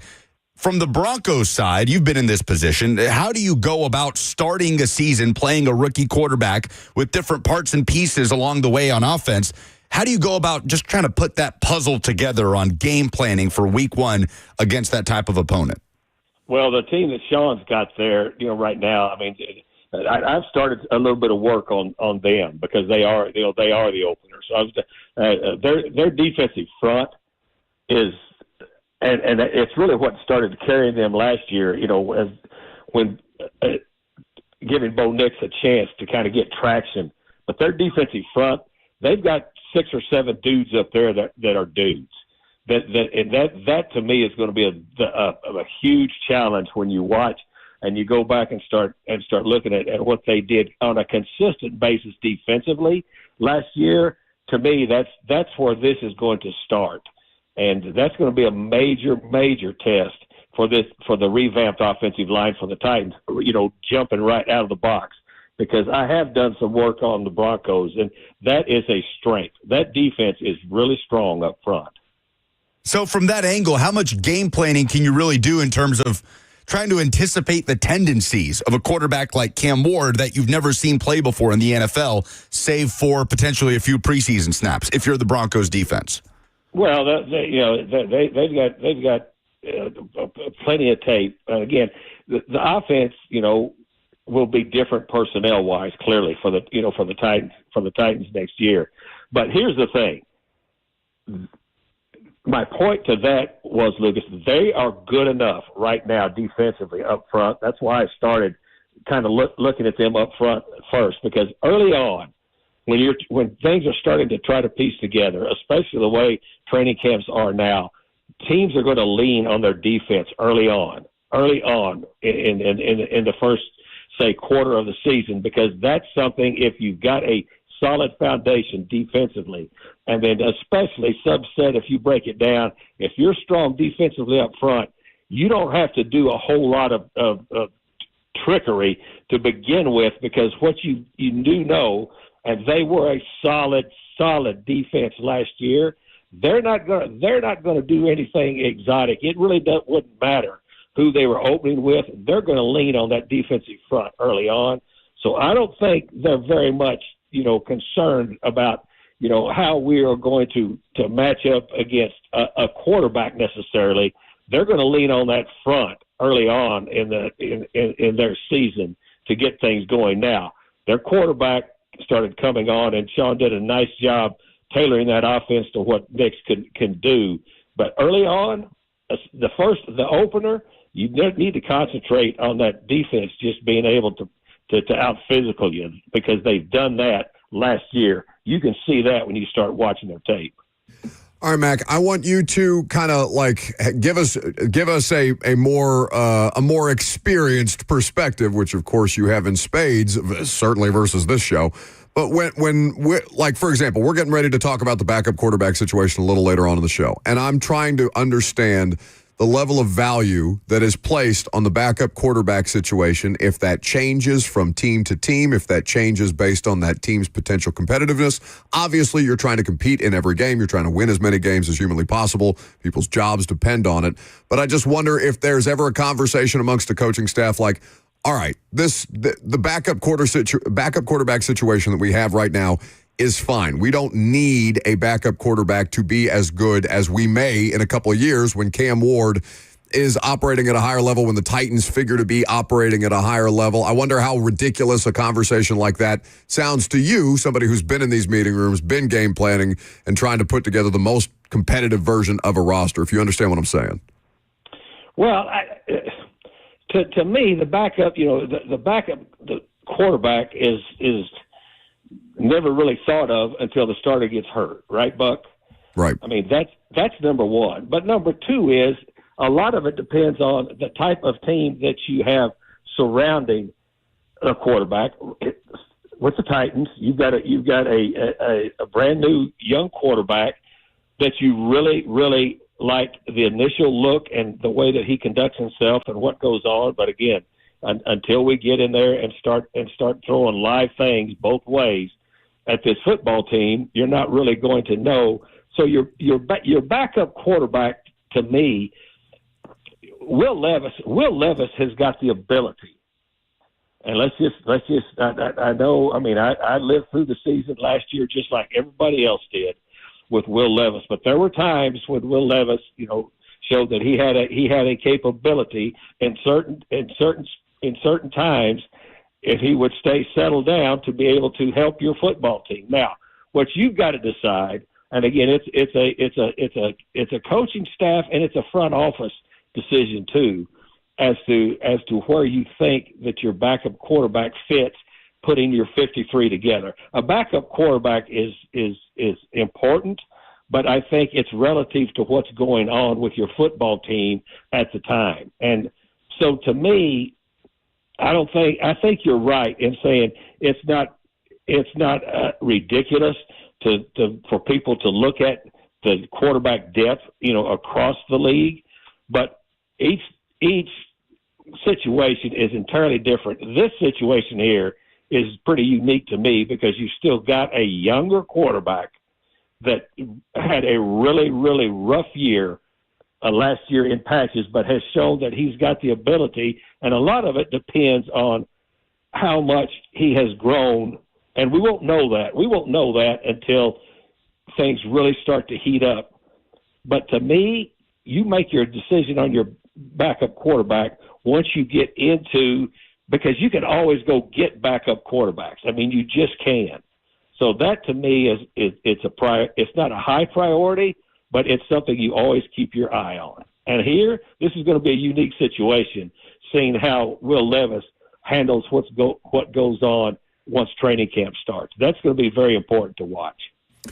He is Coach Dave McGinness of Titans Radio. You can check out everything that the Titans radio crew is doing at TennesseeTitans.com. The official Titans podcast is also available for you to subscribe to if you're not getting enough Mac on the air with us. That is must listen for Titans fans. Buddy, I appreciate the time. Have a great weekend. Guys, look forward to seeing you when I get back in Las Vegas. See you. Hey, Coach. Yes, sir. Have a good trip. That's Coach Dave McGinness with us on 104.5 The Zone. Mac headed over America. He does this annual tour. Yeah, you never know where Coach Mac might pop up. You hear a plane going, oh, there he is. Mac has to be flying private at this point in his life, right? Like we should be able to, as a society, Mac deserves a PJ. Yeah, I feel like the red carpet that you believe that you deserve and expect at every turn is actually what Coach Mac gets. But Mac actually likes being amongst the people, too. That's true. Like, that's why he does the Mac Across America tour. Between the three of us, I'm the only one who doesn't refer to people as the people. No, you refer to them as the poor, so you are absolutely accurate about that.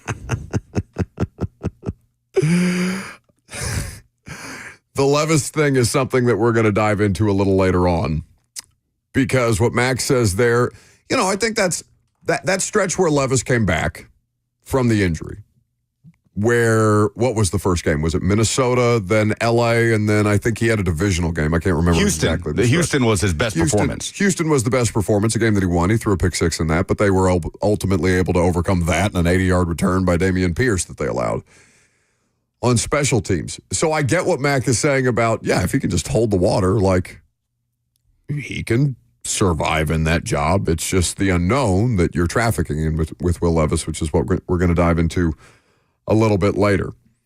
I always like hearing Mac talk about the Cardinals. What does he call them? The Birdnals, after his experience there. And him talking about the Rams being the team to beat in the NFC West. That's the most well-rounded team. Like that, of all the teams. So NFC West and AFC West, let's just look at the two divisions that the Titans are going to play in their entirety. Those are the two that are on the Titans schedule this year. You're going to have the odd Patriots game. You're going to have the odd Cleveland game. I think the Saints are also on the schedule based on how all of those teams finished in 2024. The more difficult division to play between the AFC West and the NFC West, which is the best team out of those 8 teams? Can you just blanket statement say it's Kansas City? Yes. Of course you can. You can. You can and you should. The Rams gave the Eagles a better game than the Chiefs did last year. No, that's true. That's true. But end of the day, the Rams may and you do get them both at home. As good a defense. You get the Chiefs and Rams at home. The Rams may have as good a defense, certainly as good a pass rush as does Kansas City right now. I'm with you, but I will consider the Chiefs a bigger threat in the Pat Mahomes era. I think that's reasonable. Just perpetually. But I'm talking about in 2025. Matt Stafford still got a few good years left. Yeah, that Rams front is scary this year. Like Jared Verse with another offseason under his belt and that trajectory that he could be on. Like, did you see? So Teron Armstead is hanging it up, right? He's retiring from the NFL. And he did a podcast. I can't remember. It's Sirius XM. He did Sirius XM NFL radio. Okay. I know what you're talking about. And he was asked that question, like, who is the guy that when you retire, you just think, man, I'm glad I don't have to see him anymore. And he named 3.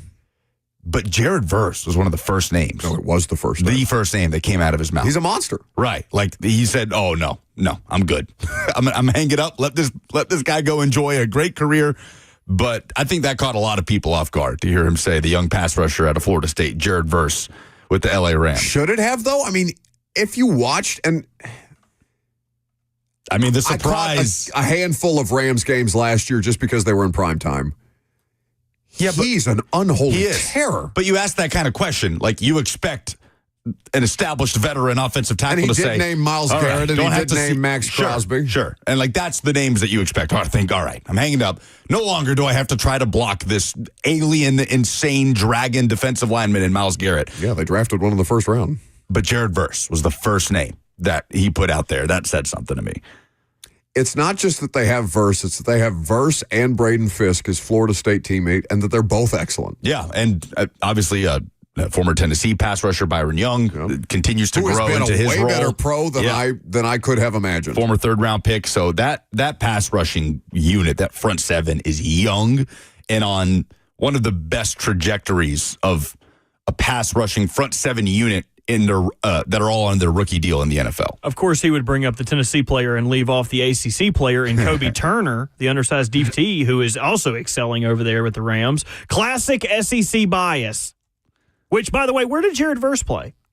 Oh, touche. Oh, I want to name the one SEC player on their defensive line. I associate Kobe Turner with Richmond, where he started his career. Oh, yes. There is 0% chance. The Richmond Spiders. Your microphone was on. People could hear you Googling it. We could pull up his Wikipedia. He was a Richmond Spider. That's how he's known, I thought. Oh. Not a Wake Forest Demon Deacon. Famously a Richmond Spider. There's no way you knew he went to Wake Forest even before that. I'm going to pull up the DVOA rankings on the Rams and the Chiefs defense just out of curiosity because we don't have to get lost in the advanced metric stuff, But I do think it's just a fundamentally easy way for you to be able to judge, all right, this defense was more efficient than that defense. And I think that's worth diving into later on in the show because both of those divisions are going to be tough. They're going to be great tests for Cam Ward, for a new offensive line. They both have excellent defenses. They're pass rushers all over the place. And that's something that we're going to be thinking about, obviously, until, September the 7th, September the 9th, when they open week 1 at Denver. 615-737-1045. We'll get to some of your phone calls. Oh, actually, let's do a phone call now because we've got Friday Fire next, and I have things to give away, don't I? You do have, even though she may look a little slimmer, Lainey Wilson tickets. If you like to tell us, do not disparage Duck Hodges' wife that way. I'm not disparaging her. I'm just upset at what Ozempic took from us.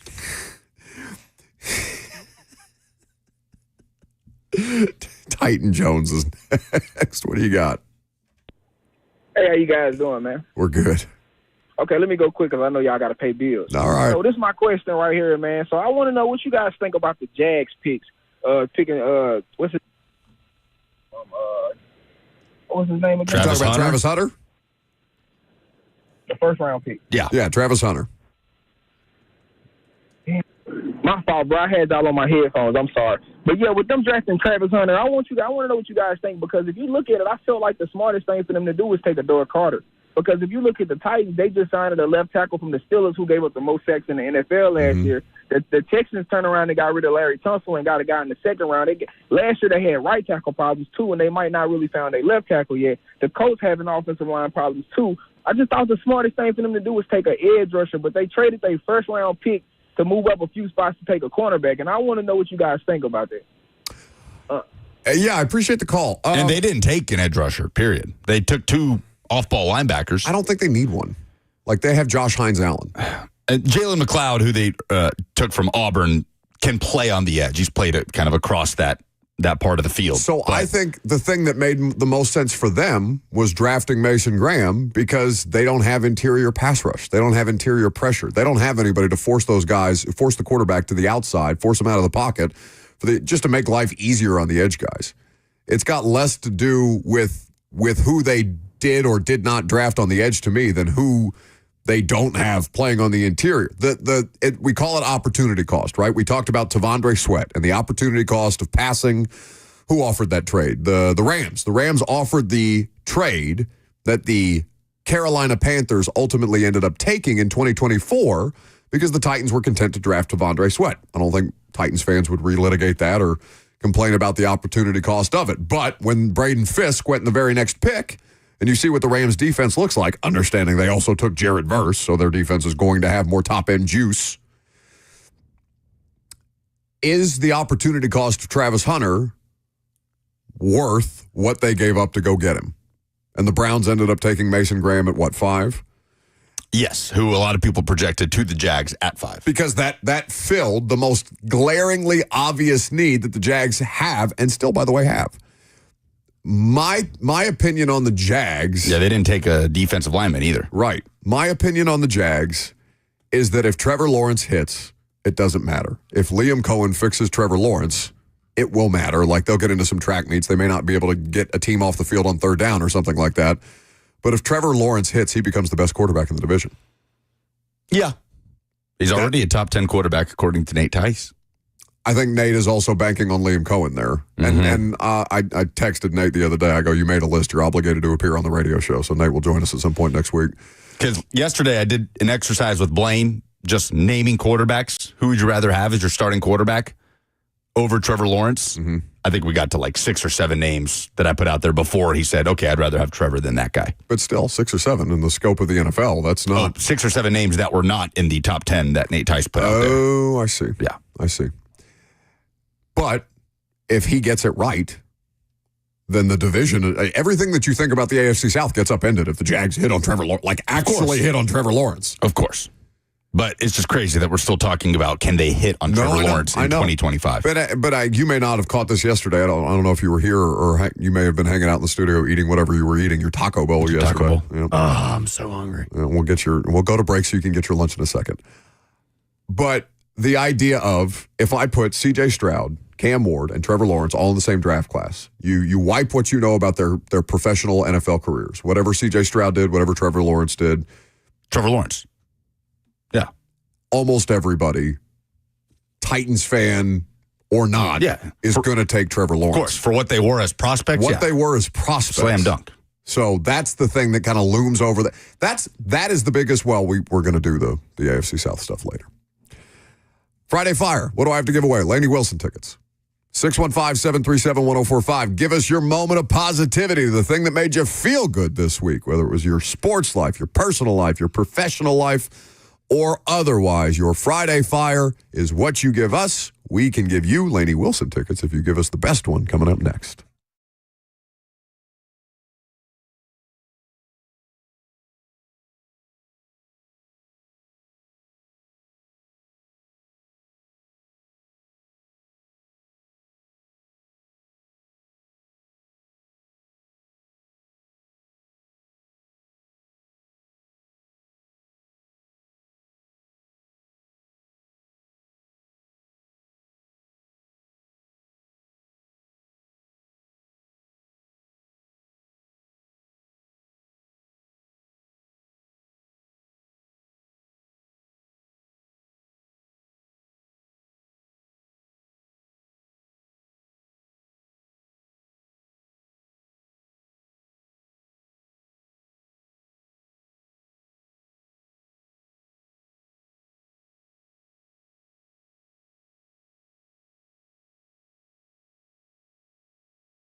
for the opportunity to win some Lainey Wilson tickets. 615-737-1045. Give us your Friday Fire if you want to jump in.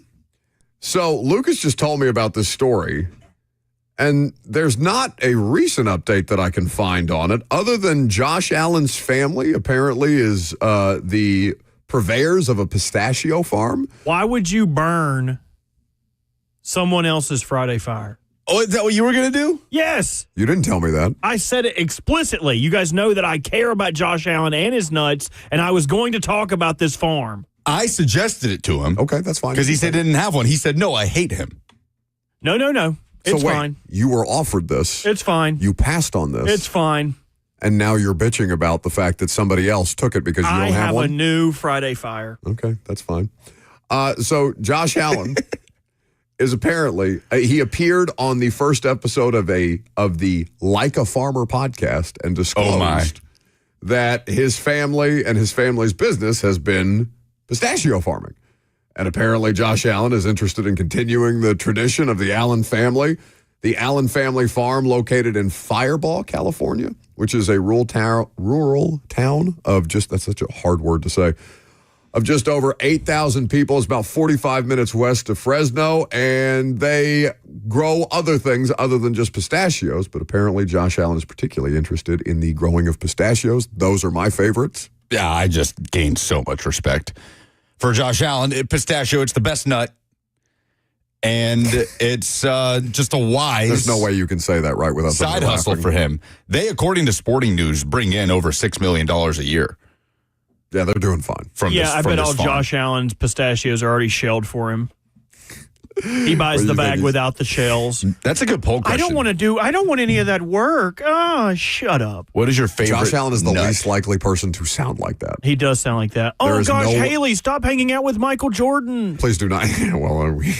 Please stop. Michael B. Jordan. Would you hang out? But you don't have to say the B. No, you don't. Who else's middle name do you have to say? You definitely have to say that. You don't. That one you specifically have to say. I don't have to. Yes, it's Michael Jordan. You know. Stop hanging out with Michael Jordan, please. I know he's more attractive and more successful than me, but I just got this MVP. Movie. I just got this MVP that they gave to me because you complained. Who complained? Baby. Haley? Yes. Is Michael B. Jordan more successful in Hollywood than Josh Allen is in the NFL? The MVP? Yes. I don't know, man. Yes. Yeah, the MVP, Robert. It's all right. I've got two of them. Are you sure? You seem bitter. I'm not bitter. I He's just the hate MVP, them. though. Does this qualify Josh Allen? If he, Mike went down. Who's the most valuable have to have actor your right mic now? on. It's not Michael B. Jordan, is it? Lamar probably has a better acting career than Josh Allen does after being in Power this offseason. Oh, was he in Power? I didn't see that. No, it's on Tubi. That's why. Hey, now. No way. Tubi is my primary streaming service. Nobody believes you. If Josh Allen was not with Haley Steinfeld, would this make him eligible for FarmersOnly.com? Yes, there's a reality TV show. Weren't you drooling over some contestant that was at that golf event a couple of weeks ago? Oh, Farmer Needs a Housewife. Yes, she was hot as a $2 pistol. That's not the name of the show. It is what the show's called. I think that is the name of the show. That is not Farmer Needs a Housewife. That's what you told me her name was. It's just Farmer Needs a Wife. I don't think Housewife. I don't think Housewife a little I'm outdated. sure that's who the participants would like for their wives to be, just generally, but it's just to have no other function in their humanity other than to just make sure you make dinner. If you're on a Harrison real Bucker farm, approves. You need someone to go out there and help you with the chores. It is not as easy as just to be rearing the children. You're going to have to go out there and help me till the garden. What was that third word you used? Rearing the children. The children. The cheering? You ain't never heard cheering? You're scaring me. I don't know what you're trafficking in, but I don't think it's I ain't trafficking. allowed. Nobody simulating nothing over here. Buck, put it to a poll. What's the best nut? Pistachio, cashew, peanut, or what would the fourth? Almond. Oh, yeah. I had some dark chocolate covered almonds the other day. Cannot be matched. Oh, you said you... My Friday Fire. Go ahead, make that joke. They know what I meant. Go ahead. They know. Is when traditional media lets its hair down a little bit and gets to, act with a little bit of fun and spite and jabs at sports. It's not that serious. And Aaron Levine, the sports director of Fox 13 in Seattle, took a little subtle shot at the Oklahoma City Thunder, who, of course, left Seattle. They were the Supersonics. They're now the Thunder. They win their first NBA championship. And this is how Fox 13 in Seattle covered Game 7 of the NBA Finals when their former team won a title. Finally tonight, unfortunately, the Indiana Pacers lose Game 7 of the NBA Finals. Big game for the Sounders tomorrow. We will see you out at Lumen Field. And that's it. That's their coverage of Game 7 in Seattle. He's just so smug when he does it, too. It's excellent. He said, unfortunately, the Pacers lost. So brilliantly delivered. It's we don't do a lot of good things as far as local newscasts anymore, I feel like. But those rare moments where, what's that dude's name in Dallas that has those diatribes every once in a while? He does a really good job, too. Their sports anchor. I can't think of him. He's gone viral a couple of times. Anyway, remember... Go ahead. I'll get on a pedestal for local sports because they only get 3 minutes. And generally, the first thing newscasts are going to cut and be like, hey, your sportscast just got cut from 3 to a minute and 45. No, I just meant generally with local newscasts. Well, what is the best thing a local newscast has produced recently? Well, it would be a lot of the weather people, the meteorologists doing TikTok dances or saving lives also. I'd say that's the best thing. How? Who? Come on. The local news gets poo-pooed on. Please be the one that disparages the weather people. Local news gets poo-pooed on so fight? hard. All I'm Leland saying, Statham is a diehard listener to this radio station. I love Danielle Go ahead, Breezy the fight. most as the rest of them, but where is she during hurricane coverage? Come on. I think Good Morning America sends her out on assignment now. Oh, it's because of that last name. You know she married into it. I am not going to have you start a fight with the local weather people on behalf of this radio show. Get it right once in a while, they guys. save lives. We're not doing this. Remember when we had the discussion? I thought he was going to give his Friday fire. Oh, yeah, sorry. No, it's fine. No, go ahead. Mostly skippable over. People just take your Friday fires. My Friday fire is last night. Getting to throw that big round ball down the center of that lane and watch as everybody else, all the listeners, all the people that work at the station, all the promotion goons. At the Split Happens Bowling Bash at King's Dining and Entertainment. Got to watch me in my element throw some of the heatiest shots you've ever seen. Blaine. Blaine's going to be in here, and you ask Blaine how I bowled. I did incredible last night and left not a shred of doubt who the best bowler in this entire company is. Out of the 6 people that were there?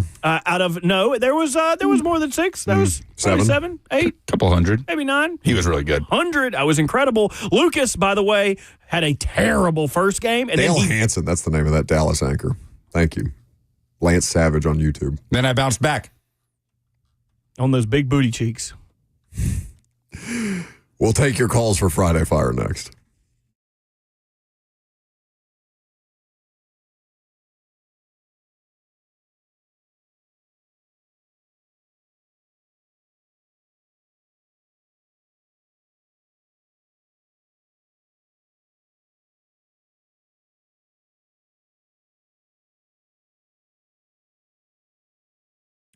Ensure your retirement is the ultimate summer vacation. Call Trajan Wealth today because they are there to help you through that process. As a veteran, Trajan Wealth CEO Jeff Jr. fully appreciates the importance of true independence. He founded Trajan Wealth as an independent firm, allowing fiduciary advisors the ability to customize a portfolio to meet your unique goals and needs. Trajan Wealth is there to help you through that process, as they have done for so many other people. Trajan Wealth is there to help you with your retirement planning, with your wealth management strategies, with your investment portfolio. Whatever you need on that front, Trajan Wealth is there to serve. You can find 2 locations here in Middle Tennessee, Brentwood and Franklin. You can call them at 615-270-5000. That's 615-270-5000. Or visit them online at TrajanWealth.com. Advisory services offered through Trajan Wealth, LLC, an SEC-registered investment advisor. This is a paid advertisement.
It is 12 o'clock. Good afternoon from the 104.5 The Zone studios. I'm Lucas Panzica. The NBA draft wrapped up Thursday. 2 former Vols heard their names called in the second round. Chaz Lanier selected 37th overall to the Pistons, and Jemai Meshack going with the final pick in the draft, selected by Houston and traded to the Memphis Grizzlies. In NFL news, the league has suspended former Ravens kicker Justin Tucker for the first 10 weeks of the upcoming season for violating the league's personal conduct policy amid allegations from several massage therapists about sexual misconduct. The 35-year-old is a free agent. He can sign with a team in that span, but would not be eligible to play in a regular season game until November 11th. Nashville Soccer Club continues its road trip this weekend, trying to stay red hot and extend its unbeaten run to 13 games, taking on DC United tomorrow night. Pre-game coverage begins at 6 right here on The Zone, kickoff at 6:30. And the NHL draft begins tonight in Los Angeles. The Nashville Predators hold the number 5 overall pick. For all your foundation repairs and waterproofing needs, visit USSTN.com. Breaking news at once on your home for the Titans and Vols. This is 104.5 The Zone.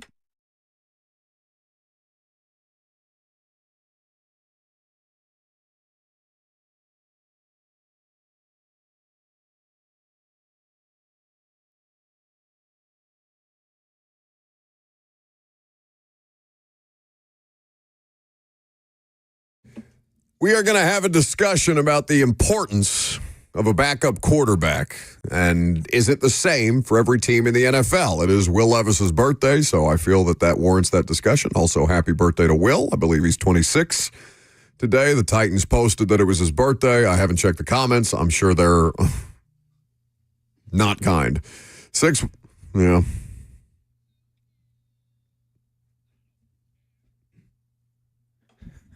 Never has Stephen A. summed up Titans fans' actual thoughts more. I don't care. Good in luck. A birthday wish. I don't care. Good luck. Probably it's about 90%. If only it was Titans that diplomatic in the comment Yes. section under their tweet, which it was not. Unfortunate for him. But we're not here to drag Will Levis. We're not here to dig additional dirt on his grave, on his professional grave. We're here to talk about, can he still be of service here? Can he still be of value here? And we'll do that just in a second. But we wanted to continue our Friday Fire. We want to give you the opportunity to win these Lainey Wilson tickets. 615-737-1045 is how you do that. We went around the room. Mine was Josh Allen's Pistachio Farm. Lucas's was? The Seattle news anchor who, throwing jabs at the Oklahoma City Thunder, who, of course, left the city of Seattle. Robert? I'm not sharing again. That's My fine. name was besmirched. Bert smirched. Just today? And every day. You know what? I'm going on strike. At 1 o'clock today, I am not going to show up again until Monday. Maybe around like 7:30. I was under the impression that none of you that work in that room actually leave that room. I just assumed all of you live there. We have cots sleeping under the board. Very cramped. 615-737-1045. What is your Friday Fire? All right. How about we start with Julie?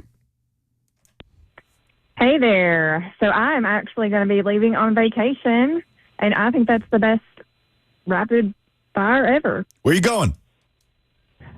Santa Rosa. Santa Rosa. What's the Always address? nice. No, we're not doing that. Thank you very much. Julie? Where is Santa Rosa? Remember to stay on hold for the opportunity to win those tickets. Santa Rosa Beach is 30A. I was trying to get a free vacay, dude. What, you think Julie is going to sugar mama you down to the pristine beaches of 30A? If she wants these Lainey Wilson tickets, she is. Have fun, Julie. Please don't take Robert. Let's try Kenny next. Hey, so last night I got down on one knee. That's the most beautiful woman I've ever seen in my life to marry me, and she said yes. All right. That's very exciting. Congratulations to you and your significant other, Kenny. We're very happy for you. We'll all expect wedding invitations in the mail, I'm sure. It's a great feeling, Kenny. Congratulations. Well done by Kenny.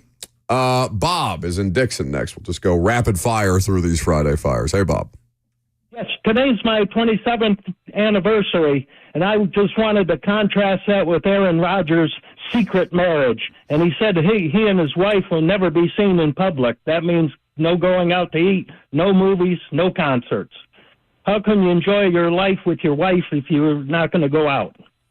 Well, I imagine his going out is a little different than your going out, Bob, but I do appreciate the sentiment. Congratulations to you and your betrothed. Love is in the air today. God. Oh, somebody loves you guys. Big whoop, man. I mean, you have the ability to do this yourself. That would require a lot of forward thinking on my part and a lot of commitment. But somebody loves you guys. Big, come on now. I'm pretty sure you do have somebody in your life that loves you beyond anybody's explanation of why. And here comes Lucas. I proposed to my fiance on the Caspian Sea on a sailboat. I was going to say I proposed to her in this shirt that I'm wearing today. Was that stain on it? I hope not, because there are multiple stains on the bottom of this shirt. Well, that's just from the pizza and wings that you've been shoveling in your it's face. from the Caspian Sea. This was this morning. I noticed this. All right, so we've got Kenny who proposed, Bob celebrating an anniversary, and Julie is heading on vacation. What about Daryl in Murfreesboro? Well, I hate to say it, but Bert kind of took my thunder. And speaking of thunder, that's what it sounded like at the event last night. So that was a great time. So I'd say my Friday fire is hanging out with everybody down there, and I expected a lot of graceful throws, but everybody was sending it down. Mayor, Lucas, Bert, Zeph. It was a great time. So that's my Friday fire. Well, that's great. I'm glad you had a good time. Thanks for hanging out, Daryl. It was fun. Let's go to Wes up next. Hey, guys. I'm a big Memphis Grizzlies fan as well as a Tennessee grad. So last night was some redemption for me. A year ago, I was very angry when they passed Dalton Connect to draft Zach Edey. Out of all the people they could have drafted, very frustrated. But last night there was some redemption with Jemiah Mashack being drafted, and I have visions of him making the team and being the next Tony Allen. All right. Oh, wow. Those are big shoes. All right. Let's, take it easy on him. Don't you rain on his parade. I appreciate the sentiment. You and Lucas can enjoy Grizzlies games together this I hope his Grizzlies career goes a little better than Yves Pons. Yeah. The last time a Tennessee defensive specialist was drafted in Memphis, but he's kicking it in Europe. All right. Two more. Eric and then Michael. We got Eric. I'll try to make this quick. Don't mean to come off a little corny or anything, but I really just want to give a huge shout out to the folks at the Titans house, because they really made the weekend last weekend. Me and my girlfriend went and got our season tickets locked in for the new stadium, and just Cameron Vincent, who's one of the guys over there who was our rep for that night, was just amazing. They made you feel right at home. The setup they have over there in Germantown is absolutely amazing. If anyone who has season tickets or is interested in it, I completely just go and do it. You're not going to miss out on anything. It's just a great experience. So, yeah, Cameron Vincent and the guys at Titans House, that's my Friday Fire. Y'all did great, and just can't wait for the new stadium. Well, that's awesome. I'm glad you enjoyed the experience, and they should make you feel that way if they want that much of your money. Are we positive that Eric isn't actually Cameron Vincent? It's possible. It is possible. Again, since that guy lied to us about his son, since that guy lied to us about his son in that relay race, I'm a little skeptical. Yeah, Tyler in the FNM Bank chat says callers have to start providing proof. Yeah. I mean, I don't want to. Ferris Bueller. I don't want to subject Wheeler them on to dead body down here. Let me check out that corpse, and I'll be sure to sign off on it. I suppose there is always the possibility that could be, in fact, what was the name? Cameron? But we'll believe Eric on face value. And I'm glad that he and his girlfriend had a great time. Michael is the last call. Hey, Michael. Hey, how's it going? My Friday Fire is we just closed on our first house on Tuesday, and my girlfriend gave me the go-ahead to paint the garage checkerboard orange and white. All right. Oh, look at that. We're going to need the paperwork on that. So what, the paperwork on the house closing? Yeah, just fax it over to us if you could. All right. So you've got Julie going on vacation, Kenny who just proposed, Bob is celebrating his 27th wedding anniversary, Daryl had a fun time at the bowling event, Wes is happy that Jemiah Mashack is going to be on the Grizzlies. Eric had a pleasant experience at the Titans house, and Michael closed on his actual house. You can remember all that, and you can't remember my birthday. I have notes to that effect, and I don't put your birthday in my calendar. It's today. Still don't care. No, it's not. It's like, I know that it is generally a couple of weeks after my birthday. Generally, I know it's after my month. After I get the month. By the way, we're doing 2 this year. We're gonna do dinner on the weekend that I'm here, and then I'm going to San Diego. When is your birthday? The 20th. God, I wish we would have went to break right before that would have been funny. All right, pick a winner. Wait, I want to change mine. No, it's too late. I want to change my Friday You Fire. don't get to win. Go ahead. My Friday Fire is now we know Buck's burner account for the YouTube chat because what is it? Football Fred says, Buck, you could be a model. That's 100% Buck. Yeah. It could be. You'll never find out. Anyway. I'm going to go with Julie. No, we're not going to. I would have liked to cast my vote for Julie. Robert You cannot buy your way into a trip to Santa Rosa Take me Beach. with you. Yeah, you're stuck here. I think that. All right, it's between the marriage proposal and the closing on the house to me because neither of you have bought a house yet. It's Shut up. a giant I pain have in the bought ass. a house. Yeah, Robert does own a house. I own a house. Yes. You know nothing about me. I don't think about you at all. You know nothing about me. I don't think about you at all. Where do you own a house? You rent? In Winston, I rent that house out. Oh. My house works for me. Okay, so then you can identify it, how big a pain in the ass it is to buy a house. That's a good point. I vote for Julie. Congratulations to Kenny. We're very happy for you and your new significant other. Hopefully you can celebrate at a Lainey Wilson concert here in the next couple. When is that concert? Yeah, sometime. Congrats, Kenny. Congrats, Kenny. Go give him the tickets. He's going to give them to Julie. Your sugar mama. You can negotiate terms Hey, with Julie, Julie, your I don't sugar care mama. what he said on the air. Yeah, you're the winner. Yeah. Okay. Yeah, when should I have my bags ready? Very good. Oh, right now. I can leave, and you'll take care of me for the rest of my life? This is my mic's on. Crap. Tyler says, give him to the house guy. He can take his wife as a gift for letting him paint the garage. That is a fair compromise. If you are willing to let your significant other paint your garage and make it a football man cave, because that's not exactly the most calming of colors, right? It's disagree. Very loud. Very loud. Also, did you have any strong opinions about Neyland Stadium being ranked outside the top 10 in EA's college football? Created quite the stir. Difficult places to play. Somehow, I think it's even lower than what it was going into last year. It's like 15th, isn't it? 12th. Yeah, there's definitely too much emphasis being put on by the video game on who will be a more competitive team. Like, I've never been to Oklahoma, but by all accounts, everyone I've ever met that's been to Oklahoma left very disappointed. And they were one of the environments ranked ahead of Tennessee there. Isn't that because their team sucked, though? They also, it was early in the season, like Josh Heupel's return. Like, you would have thought last year that would have been the best environment. I guess that was a close-ish game. It was literally their first ever SEC game. They made that more difficult on themselves. Tennessee did. It felt like the need be. It was well before we knew that Oklahoma was headed down the path of 6-6. It was 5-star Jackson Arnold versus 5-star Nico early season SEC opener, and I heard the environment fell very flat, but. They do project to be better than Tennessee this year. John Mateer is one of the most highly anticipated transfer quarterbacks. But Neyland lives up to the hype every time. Right, exactly, which is, I don't think that the strength of the team itself is as big a factor in environment as, like, one of the best environments I've ever seen was when Auburn was playing Mississippi State a couple years ago with Cadillac Williams as the interim coach after they fired Brian Harsin. That place was rocking for I don't even think they were bowl eligible that year, Auburn team. I think the video game probably put too much emphasis on the competitiveness of the actual team this year. I think that's probably fair. And I think Josh Pate took EA Sports to task, if I saw correctly on that fact. All right. So before we go, would you like to know Kenny's last name? I didn't believe him. Pick it. Knickerbocker. That's not real. I didn't think it was real either. There's no way. He's in our system. That I actually need proof of. I need documentation. So you're telling me that there's going to be a Mrs. Knickerbocker? Yes. You guys are very comfortable saying that word. His email. It is literally in his email. Doris Burke got way too close with that during the Knicks Pacers series, and it almost turned into a slur. That's incredible.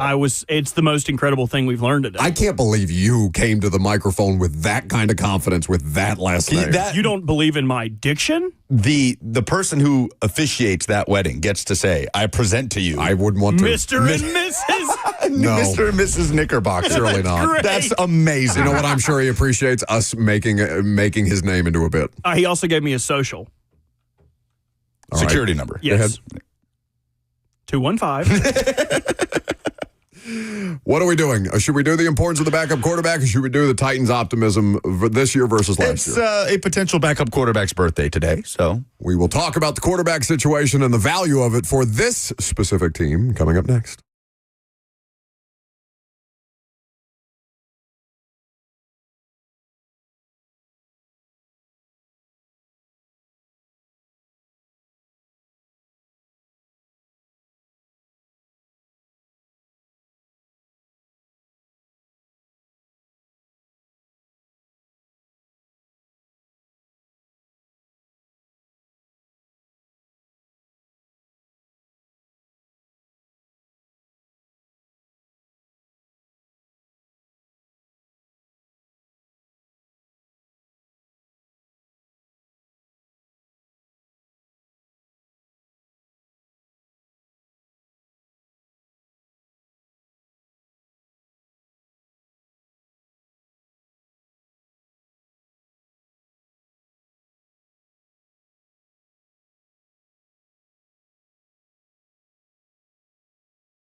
Welcome back to the show, fueled by Hattie B's Hot Chicken, the best hot chicken in the world. If you're thinking about catering your 4th of July festivities, perhaps you think about the best hot chicken in the world to celebrate America's birthday. What's our schedule next week?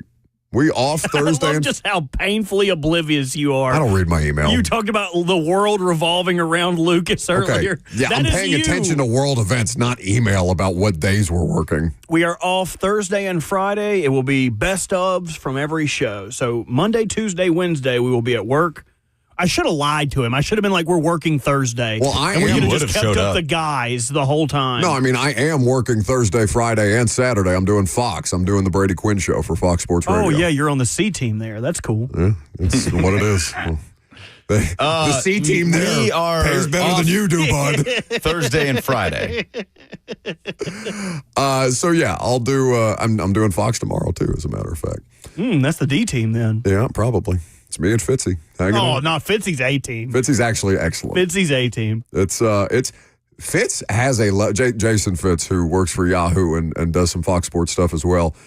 Fitzy's level of sports knowledge, I don't know why I underestimate it because I've known him for 10 years at this point in time, but like he had a level of knowledge about like the hockey line change rules that I had no idea he even had in his bag he pulled out the other day. I mean, Fitz is fantastic at what he does, so I don't want to disparage him in any way, but I do feel like for you, having intimate knowledge of sports in general is knowing like really basic things, like knowing that Drew Brees was once a San Diego Charger. Like to you, that's it was so hard for you to get out. Yeah, it was. Like that. Like that's like knowing. Like if somebody says, Brett Favre was drafted by the Falcons, I feel like you'd be like, oh man, look, encyclopedia over here. You didn't know that? Did you know that? Maybe. I don't think you knew that. He had no clue. He did not know Brett Favre was drafted by Atlanta. He didn't know he was in the dirty. You'll never know. You definitely did not know that. The only reason I did know that is because of the, there's documentaries on it, how bad that trade was. Anyway, 615-737-1045. Speaking of quarterbacks, speaking of trades, many of you would like to trade Will Levis. I don't know if that's going to happen or not. Is there a world in which you're okay with him being on the roster in 2025 as your backup quarterback? You've come out strongly against that. You said you think there's almost no scenario in which Will Levis is on this roster. Mm-hmm.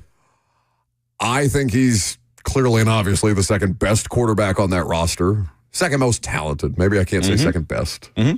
Second most talented, without question. Yes. And because the rest of them are Brandon Allen and Tim Boyle. Tim Boyle's starting quarterback experience is not anything to hold up against Will Levis's because Tim Boyle has been wretched in NFL action and is there he's basically a vibes and a position group room guy. It's a discussion of Will Levis or Brandon Allen as your backup quarterback. What the biggest pushback against Will Levis being the backup quarterback is what? You can't trust him. Or at least most recently, you couldn't trust him. He has talked a great deal. In fact, do we have Will Levis talking about other things affecting his mental or not letting other things affecting his mental at this point in time? This was his most recent media availability? This is from Jim Wyatt at the end of minicamp. Let's hear from Will Levis a couple of weeks ago. At your convenience? I'm trying to pull it up. What is in your mouth? Is it a wing? Is that a whole chicken wing just sticking out of your mouth? Yeah, I mean, that's one thing I've kind of learned the hard way is there's no way to play your best ball if you have other things that, you let kind of affect your mind and your mental. And I had to learn that and work through that throughout the season. I was able to have people around me to support me and get me back into that right mindset. And it's really hard when you're in the mix of things and in the fire, like during a season. But I really, for the first time after the season, was able to kind of sit back, collect myself, realize that the mind space that I was in for those 20 weeks was not me. And I felt like I used that time to get back to base and who I am as a person. Yeah. Just the transition towards the end there. What are you laughing at? Him saying that that wasn't me? No, I was laughing at you saying, is that an entire chicken wing in your mouth? And Levis going, yep. At the very beginning he's of that back audio. There answering the phone with a whole ass chicken wing in his mouth. That's disgusting. It looks like you're flossing your teeth with chicken bones back there. Give me 1 second. No, that's okay. I guess him saying that 20 weeks of a sample size is not him is tough. It's tough, right? It's tough. Like, we did this. 20 weeks is not a small sample size. 2024. All right, let's see what we got. and you saw what you got. Mm-hmm.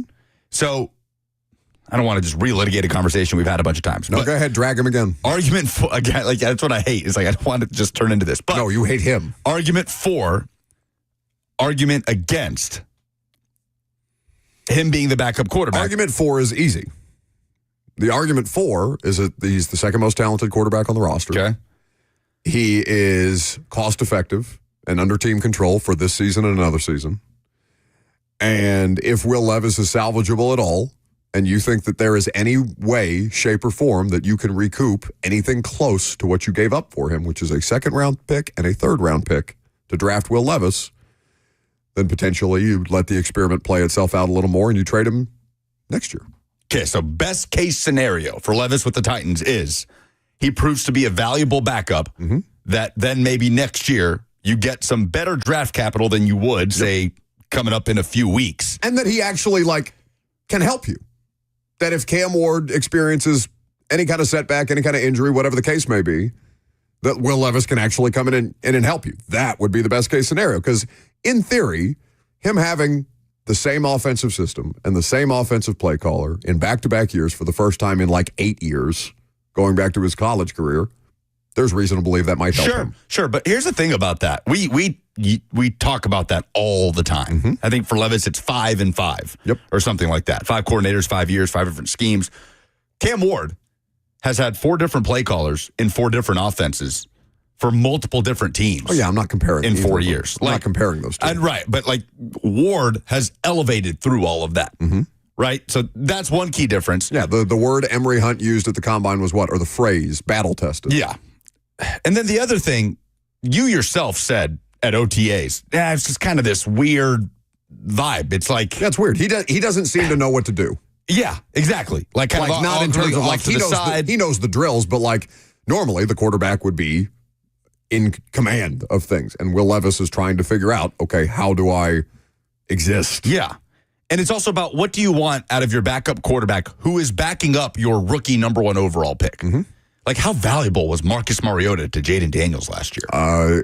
There's not a numerical value that you could put on it. Yeah. He is invaluable. And Marcus knows what he is at this point in the league. He is not a guy that and can still play a little bit. He's a competitor. He obviously wants to play, but Marcus Mariota last year, Marcus looked okay. Oh, he did. He won them a game or two. Yeah.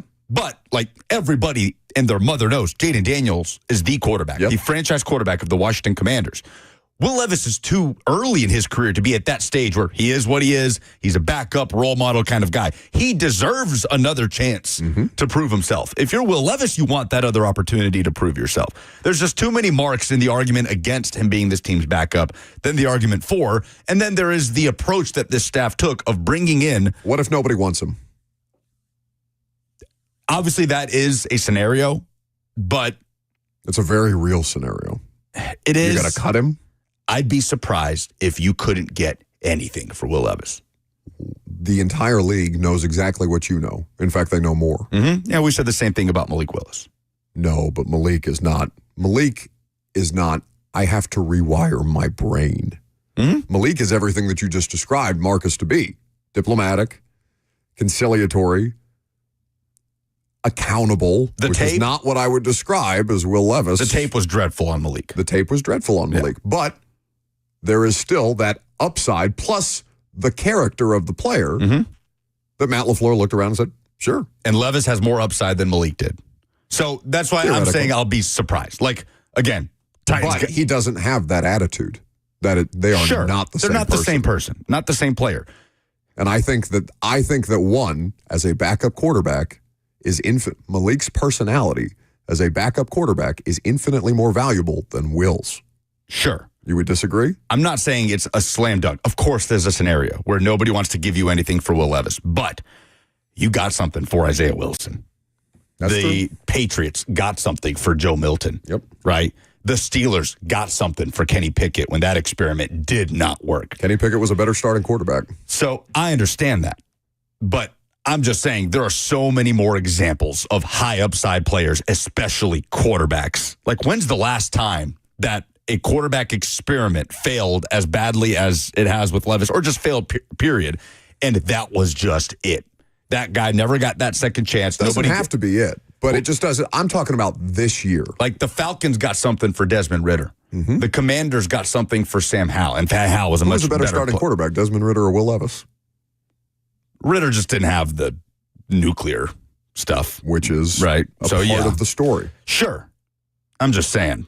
I think it's much more likely than not that you can get something. And it would help. I don't disagree with you. I'm just giving you the devil's advocate argument. And sure. I think there is as we keep ourselves open to all scenarios, I think that there is a scenario, a world in which you look around, Will Levis doesn't perform during the preseason the way that you need him to perform to be able to flip him that way. Because what did Malik do?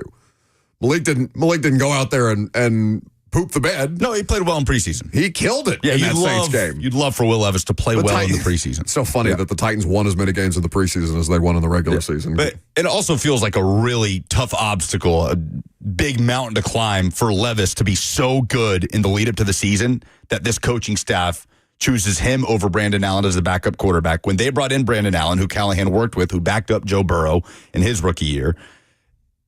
And the other thing, Levis, by all accounts, has looked better. Brian Callahan lauding his improvement in his accuracy and his footwork and working with Jordan Palmer. And he keeps saying, I swear it's not lip service. Sure, but let's say Levis has some great practices at training camp. If you're Brian Callahan, how do you trust them? You've seen it. Yeah. Like, remember his sit down with Easton Freeze last year? Brad Callahan sounded stunned that Will Levis opened the season the way he did after training camp. Oh, no, I think the entire coaching staff was. They had no issues with him at practice. No. They had no issues with him in the meeting room. He just imploded. So it's hard for me to imagine a scenario where he has a really good training camp and this coaching staff sitting there like, okay, are we going to do this again? Like, when the lights come on and Cam Ward... Well, they're not doing it again. Cam Ward. I understand what you mean, but when the lights come on, let's say Cam Ward has to come off for a drive. Mm-hmm. How can you trust that those practices will translate to a game? I wouldn't at all. No, when you've got a known commodity in Brandon Allen where you know exactly what he is. If I was the coaching staff, I would want him out of here as fast as humanly possible. And if you're Will Levis, you probably want out of here as fast as humanly possible. I think that Will Levis is very, I don't want to speak for him.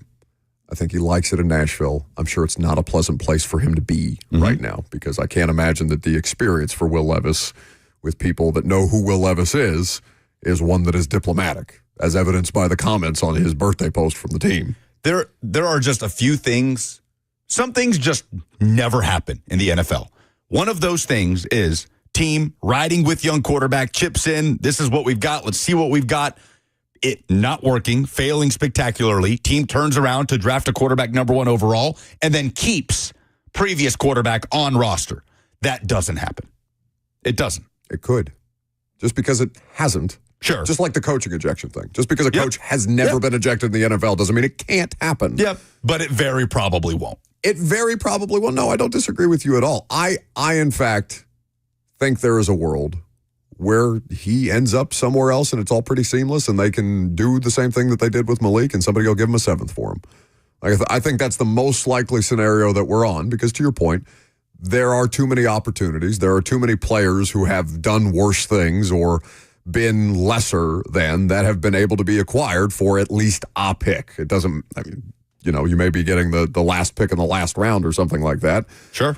But more likely than not, you can get somebody to take him, especially because he's the most valuable thing, which is that he's cost effective right now. But there is also that thought process to why would any other team trust him if this team, who knows him better than anybody, cannot trust him? Yeah. But again, we can go back to several examples of an argument you could have made for multiple quarterbacks, like Malik Willis. Well, then there's the discussion about does it matter? Does the Titans' backup quarterback situation in 2025 actually matter? No. I don't care. I don't care who their backup quarterback is. I don't care if he's good. I don't care if he's bad. I don't care if he wins 2 games. I don't care if he loses 5 games. Their season is Cam Ward. Mm-hmm. Whatever happens with Cam Ward is what I'm interested in. If they win more games than we expect them to win, then it becomes a different kind of a story, and then you can start to traffic in, okay, well, maybe are they pushing for a potential wild card spot? Can they at least keep themselves in the conversation as we get into late November, early December? But beyond that, before we get anywhere close to that, this season, to me, is really only about Cam Ward. Let me push the scenario. Let's say Titans don't make the playoffs. Likely. Right, which is what is likely. Would you rather the Titans, let's say Will Levis is the backup, and we know they're not making the playoffs. Mm-hmm. By season's end, would you rather have 8 wins because Levis came in and won 2 games while Cam Ward was, God forbid, injured? Mm-hmm. Or would you rather have 6 wins because Brandon Allen came in and couldn't win those games, and you do end up with better draft position out of it, and you miss the playoffs either way? Oh, yeah, you'd rather have the better draft position. Yeah. You Which the coaching staff will never operate in that way, but just talking big picture. No, especially not this one. Because, what's better for the franchise? Depending on how she feels about their record again, she could fire everybody again for all we know, which would be a terrible idea. I think I come back to that more than not. There are teams that the backup quarterback situation matters for. There are teams that need a backup quarterback. Your backup quarterback is going to have to play. Brandon Allen or Will Levis or whomever it is going to have to play some snaps for you. Yeah. I feel like the backup matters in Philly. The backup matters in Kansas City. Right. The backup matters in Buffalo when you have a quarterback that's putting his body on the line every game. It has mattered in a couple of different years in Baltimore. This team is not anywhere close to any of those teams. This team is in the patience over panic roster building process. And the best thing that could happen is that Cam Ward shows promise. They don't win that many games. They get a decent draft pick out of it. And I know that's a sucky way to go into the season where some of you are like, oh, can Cam Ward get us to the playoffs? And I'm not going to begrudge you that. But realistically, you got to look at this and say, what is actually better for the long-term viability success of this franchise? Winning 8 games in 2025, or probably sucking again, getting a better draft pick, building this roster up to the point where Cam can still compete, and building the best possible team. It's probably an unpopular opinion, and I don't really care. But somebody asked me this the other day at it was either minicamp or OTS, I can't remember. Like just watching Cam, and this was the 3rd day. It was the 3rd day of minicamp, so Cam had struggled now for 2 consecutive days, and that's fine. Like whatever, not that deep. Looked over at me and asked, would you take Cam Ward or would you take the Giants trade? I'd probably still take the Giants trade. Like more often than not, I'm probably still taking the Giants trade, even though the quarterback is the most important thing to get, because it's about the best team, not the best individual player. Cam Ward may end up being the kind of franchise-changing player that Louis Riddick has described, and all the good it did Patrick Mahomes in the Super Bowl this year. Tyler on the F&M Bank chat says, God forbid, knock on wood, but if something were to happen to Cam Ward, just shut the season down and move on, similar to Cincy's first year with Burrow. They won't do that, but I would not begrudge them. What did Cincy get out of that? Jamar Chase. Mm-hmm. That worked out pretty good. And there's not a Jamar Chase waiting over there, but you get the point. Like, what's more valuable for your backup quarterback this year for the Titans? Maybe winning 1 or 2 games if he has to start. You better lose that game. Or else the guy that can give as much value as possible to Cam Ward. And I don't know how much value Brandon Allen has for Cam Ward as a mentor, someone to lean on. I have no earthly idea. I don't know Brandon Allen. He could fill that role just fine. Yeah, but he knows what he is, as opposed to Will Levis, who is probably not going to be conciliatory. And his mindset, if you're Levis, your mindset would have to be, if you were called up for a game or 2, all right, time to take this job. This is my time. Right. Here we go, boys. And what's the Blaine Gabbert line from that Win It In? Watch Daddy spin it. Sling it or spin it, whatever it was. So that also feels like a bit of a recipe for disaster. And it just feels like it could have this whole awkward, weird tinge on the entire quarterback situation as a whole. Duck on YouTube says, Buck is saying now that this team should suck, and then projecting me in October, damn it, this team sucks, I hate my job. Well, yeah, nothing's going to make me happy about watching bad football, but there's a difference between last year's bad football and the promise of Cam Ward. If Cam Ward is playing well, and they are a more entertaining product, and there is the promise of, okay, he can continue to build upon this stuff, there is something there, he is a player worthy of the number 1 overall pick, then you understand the long-term goal, even if the football to get there is going to be unpleasant in the meantime. Everybody can acknowledge that. And I'm still going to bitch no matter what. That's just what it is. 615-737-1045 is the number. I got one thing you won't complain about. After the show today, do you know where you, Lucas, and I are going? Right here to host Cover 2 with Blaine Bishop. Yeah, he's not That's there. where I'm going. What are you talking about? And then Toledo, Ohio. Do you know where you and I are going immediately following the show? I just got a text from Cheyenne. The bungalow has been secured. We are going to Nashville Shores, baby. Fun. Go to We are going to Nashville Shores, baby. go to break.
Last call for phone calls if you got them. 615-737-1045 is the number. Been a fun week. Short week next week. We'll make sure that we give you our best and brightest for at least 3 days, and then we'll send you into the holiday weekend for you to enjoy. Oh, what's the weather supposed to be like this weekend? It's been just so ungodly hot. Is it going to be hot again? I thought I saw thunderstorms. We've never gone back and forth between thunderstorms and just scorching heat so much as we have. It feels like this month. I would almost rather it just rain. I know Lucas is just laying out there. Lucas looks like somebody who would still have one of those like tanning shields, you know what I'm talking about? Those metallic tanning shields like that you hold in front of your face. Has from The Sopranos. 100%. The only thing that you don't have is the sideburns, the dyed wings. Sideburns, the wingtips. I've never used one of those reflective. There's no way that's true. Things. Something he does use. When we had a big pool party for Case over, was that 2 weeks ago? No, it was last weekend. Last weekend. It was Megan's birthday, Megan was, not the dog. It was the dog's birthday. We sang happy birthday on 4 different occasions. It was like 5 people's birthday that you would have been in Did hell. Megan get a steak specifically grilled for her, or was that just the dog? Megan got a passion fruit mango cake, which is her favorite. Well, the dog got a steak. Passion fruit mango is her favorite flavor, or that's her favorite cake? Anything passion fruit. She's obsessed. One thing he used at that outing was sunscreen, and everyone wanted to use Lucas's sunscreen. Everyone wanted to use Lucas's sunscreen. Why? Because there was bronzer in it. You use sunscreen with bronzer? I just happened to snag that one at the store. Oh. And people Are you also using tinted sunscreen, like the sunscreen that has makeup in it? They make that? Oh, yeah. That was the other bottle you had. Wait, how does that work? What do you mean? It's just tinted sunscreen. It's makeup in the sunscreen. Like what kind of makeup? I don't know. I can call Candler if you want me to. She probably bring some samples by the studio. I'm just confused. I don't know how that works. Yeah, like a lot of these esthetician places, they make sunscreen that specifically has. Well, you made that word up. The place where I go for my Botox. That's not a word.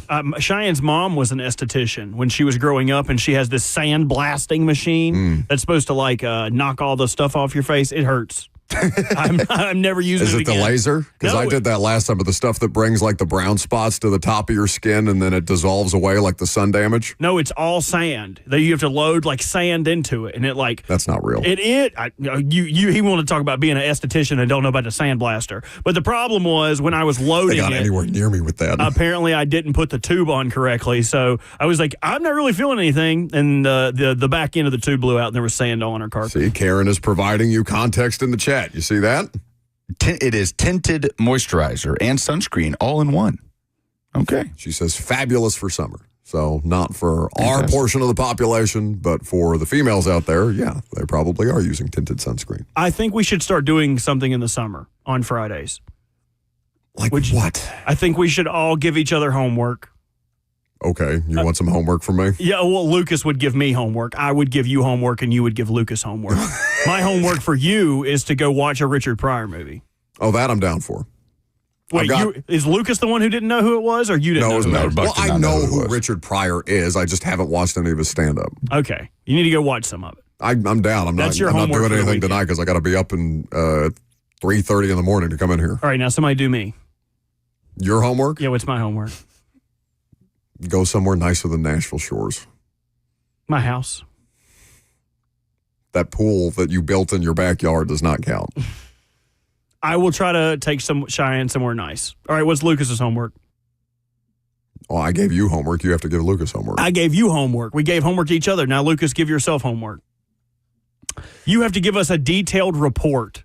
Don't text while you drive on your way to Michigan. Yes, that. Okay. I could also, we're watching the F1 movie Sunday, which I'm very excited about. Did you see how ESPN is hardballing F1 right now? No. They refuse to pay them any more money for their broadcast rights, so it's probably going to Apple. Really? Yeah, I saw that report this morning. Like, I guess there's not been enough of a sustainable spike in the Formula One ratings for ESPN. ESPN, I think, is currently paying $85 million for the rights, and they are like, yeah, we're good. If you want to take it somewhere else, we're not paying you any more money for this. Obviously, something's wrong with the formula. I think we should also, I have an idea for our next video. I think we should go antiquing. Oh, I'm down. Yes. Okay, in Buxton, where it's easy. Yeah, there's an antique store near my house that I have been meaning to go to. I want to go to it so bad. That place is cool. It's kind of like it's called Gas Lamp Antiques. It's off Armory Drive by that Staples where you can get your TSA pre-check. No free shout-outs. I mean, it's no, fine. I was just giving the. They don't need us, buddy. You know how many people are in there? they don't need our advertisements. They've got 2 locations now, this place. Oh, we weren't going to go somewhere cool. We would go to Goodwill. There's nothing wrong with Goodwill. Goodwill provides a valuable service to people. Yep. Okay, I'm glad we agree. I am not going to Goodwill. You are going. I will donate things to Goodwill. You are my Goodwill. No, you have shown me no goodwill since the beginning of this relationship. Oh, that got it. Just because you can't fit in the clothes that I give you, the very nice clothes that I give you, doesn't mean that you're not my Goodwill. I turn them to dish rags. It's just an $80 mizzen and main polo that he's using to scrub up whatever mess his cat made in the kitchen. As you say, that's right. Karen is requesting that we do a Nashville Shores video. The problem is he has to get me to go. And the thing that he can get me to go to is probably the antiquing instead of Nashville Shores. We can do both. I will do one. Polls. Yeah.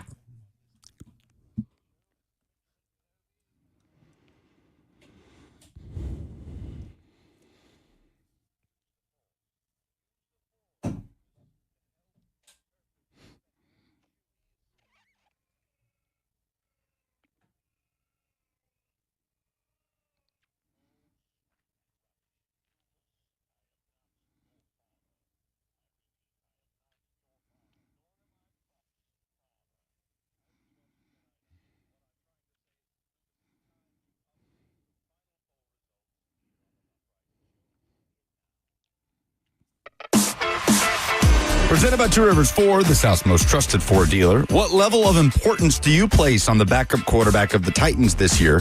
Ken says none. Give the reps to Cam. Stop with the charade. Jacob says it's a non-issue to him. If Cam goes down, put anyone with a pulse back there to get a better pick. If they're competitive late in the season, there will be a practice squad QB you could pick up for insurance purposes. I think you're vastly overestimating the kind of names that are on the Not one that'll help you win games. Yeah, come on, what? But I largely agree with the... I don't care about the backup quarterback situation for the Titans. Yeah. The only thing that matters is Cam Ward. Which backup quarterback will be the best resource for Cam Ward? To me, is a bigger priority than winning a game here or there. And Brandon Allen could be that. Hell, Tim Boyle could be that. Yeah. What is the best bowling movie? What is this one with Bill Murray that Corey Curtis is? Kingpin. Okay, I've never seen Kingpin. Oh, dude, do you just not watch movies? I watch that's some me. movies. I don't watch movies. He doesn't watch TV shows. I look forward to the poll on Monday of what's the best racing movie. Because I feel like that's a bigger discussion here. All the answers on the poll are either Kingpin or, obviously, The Big Lebowski. Nobody's ever seen Gutterballs, but... I've never seen Gutterballs, but the answer is still The Big Lebowski, no? I would yes. That is the correct answer. But Kingpin, fantastic in its own right. Best racing movie? Fast and the Furious.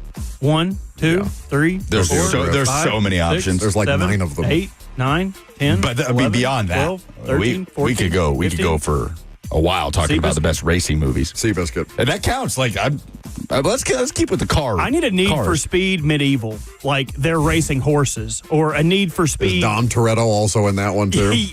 Family. What's the most interesting thing about the NFC West in 2025? Eldon says, will the Niners return to being a strong team, or did they peak and are on the downturn? That's his most interesting thing. I mean, that is a fascinating discussion. If Kyle Shanahan never gets back to like what we think Kyle Shanahan is, because they're saddled with that Brock Purdy contract now, I don't know. Which offseason do you think carried more optimism for Titans fans? We'll talk about this more on Monday. Were Titans fans more optimistic last year in 2024 or now in 2025? 67.5% say 2025. Pretty close, though. Much closer than I would have. I give them credit there. I don't normally, because I don't normally think they can have nuance about these things, but that is a closer margin. I think that's some good self-awareness by the audience. It's an interesting discussion, for sure. Those are the polls. Very good. That's the show. Been a fun week. You can check any of it out on the podcast. Perhaps Bert will even put the best of podcast up on Saturdays for you guys to consume. Enjoy your weekend. We'll talk to you Monday.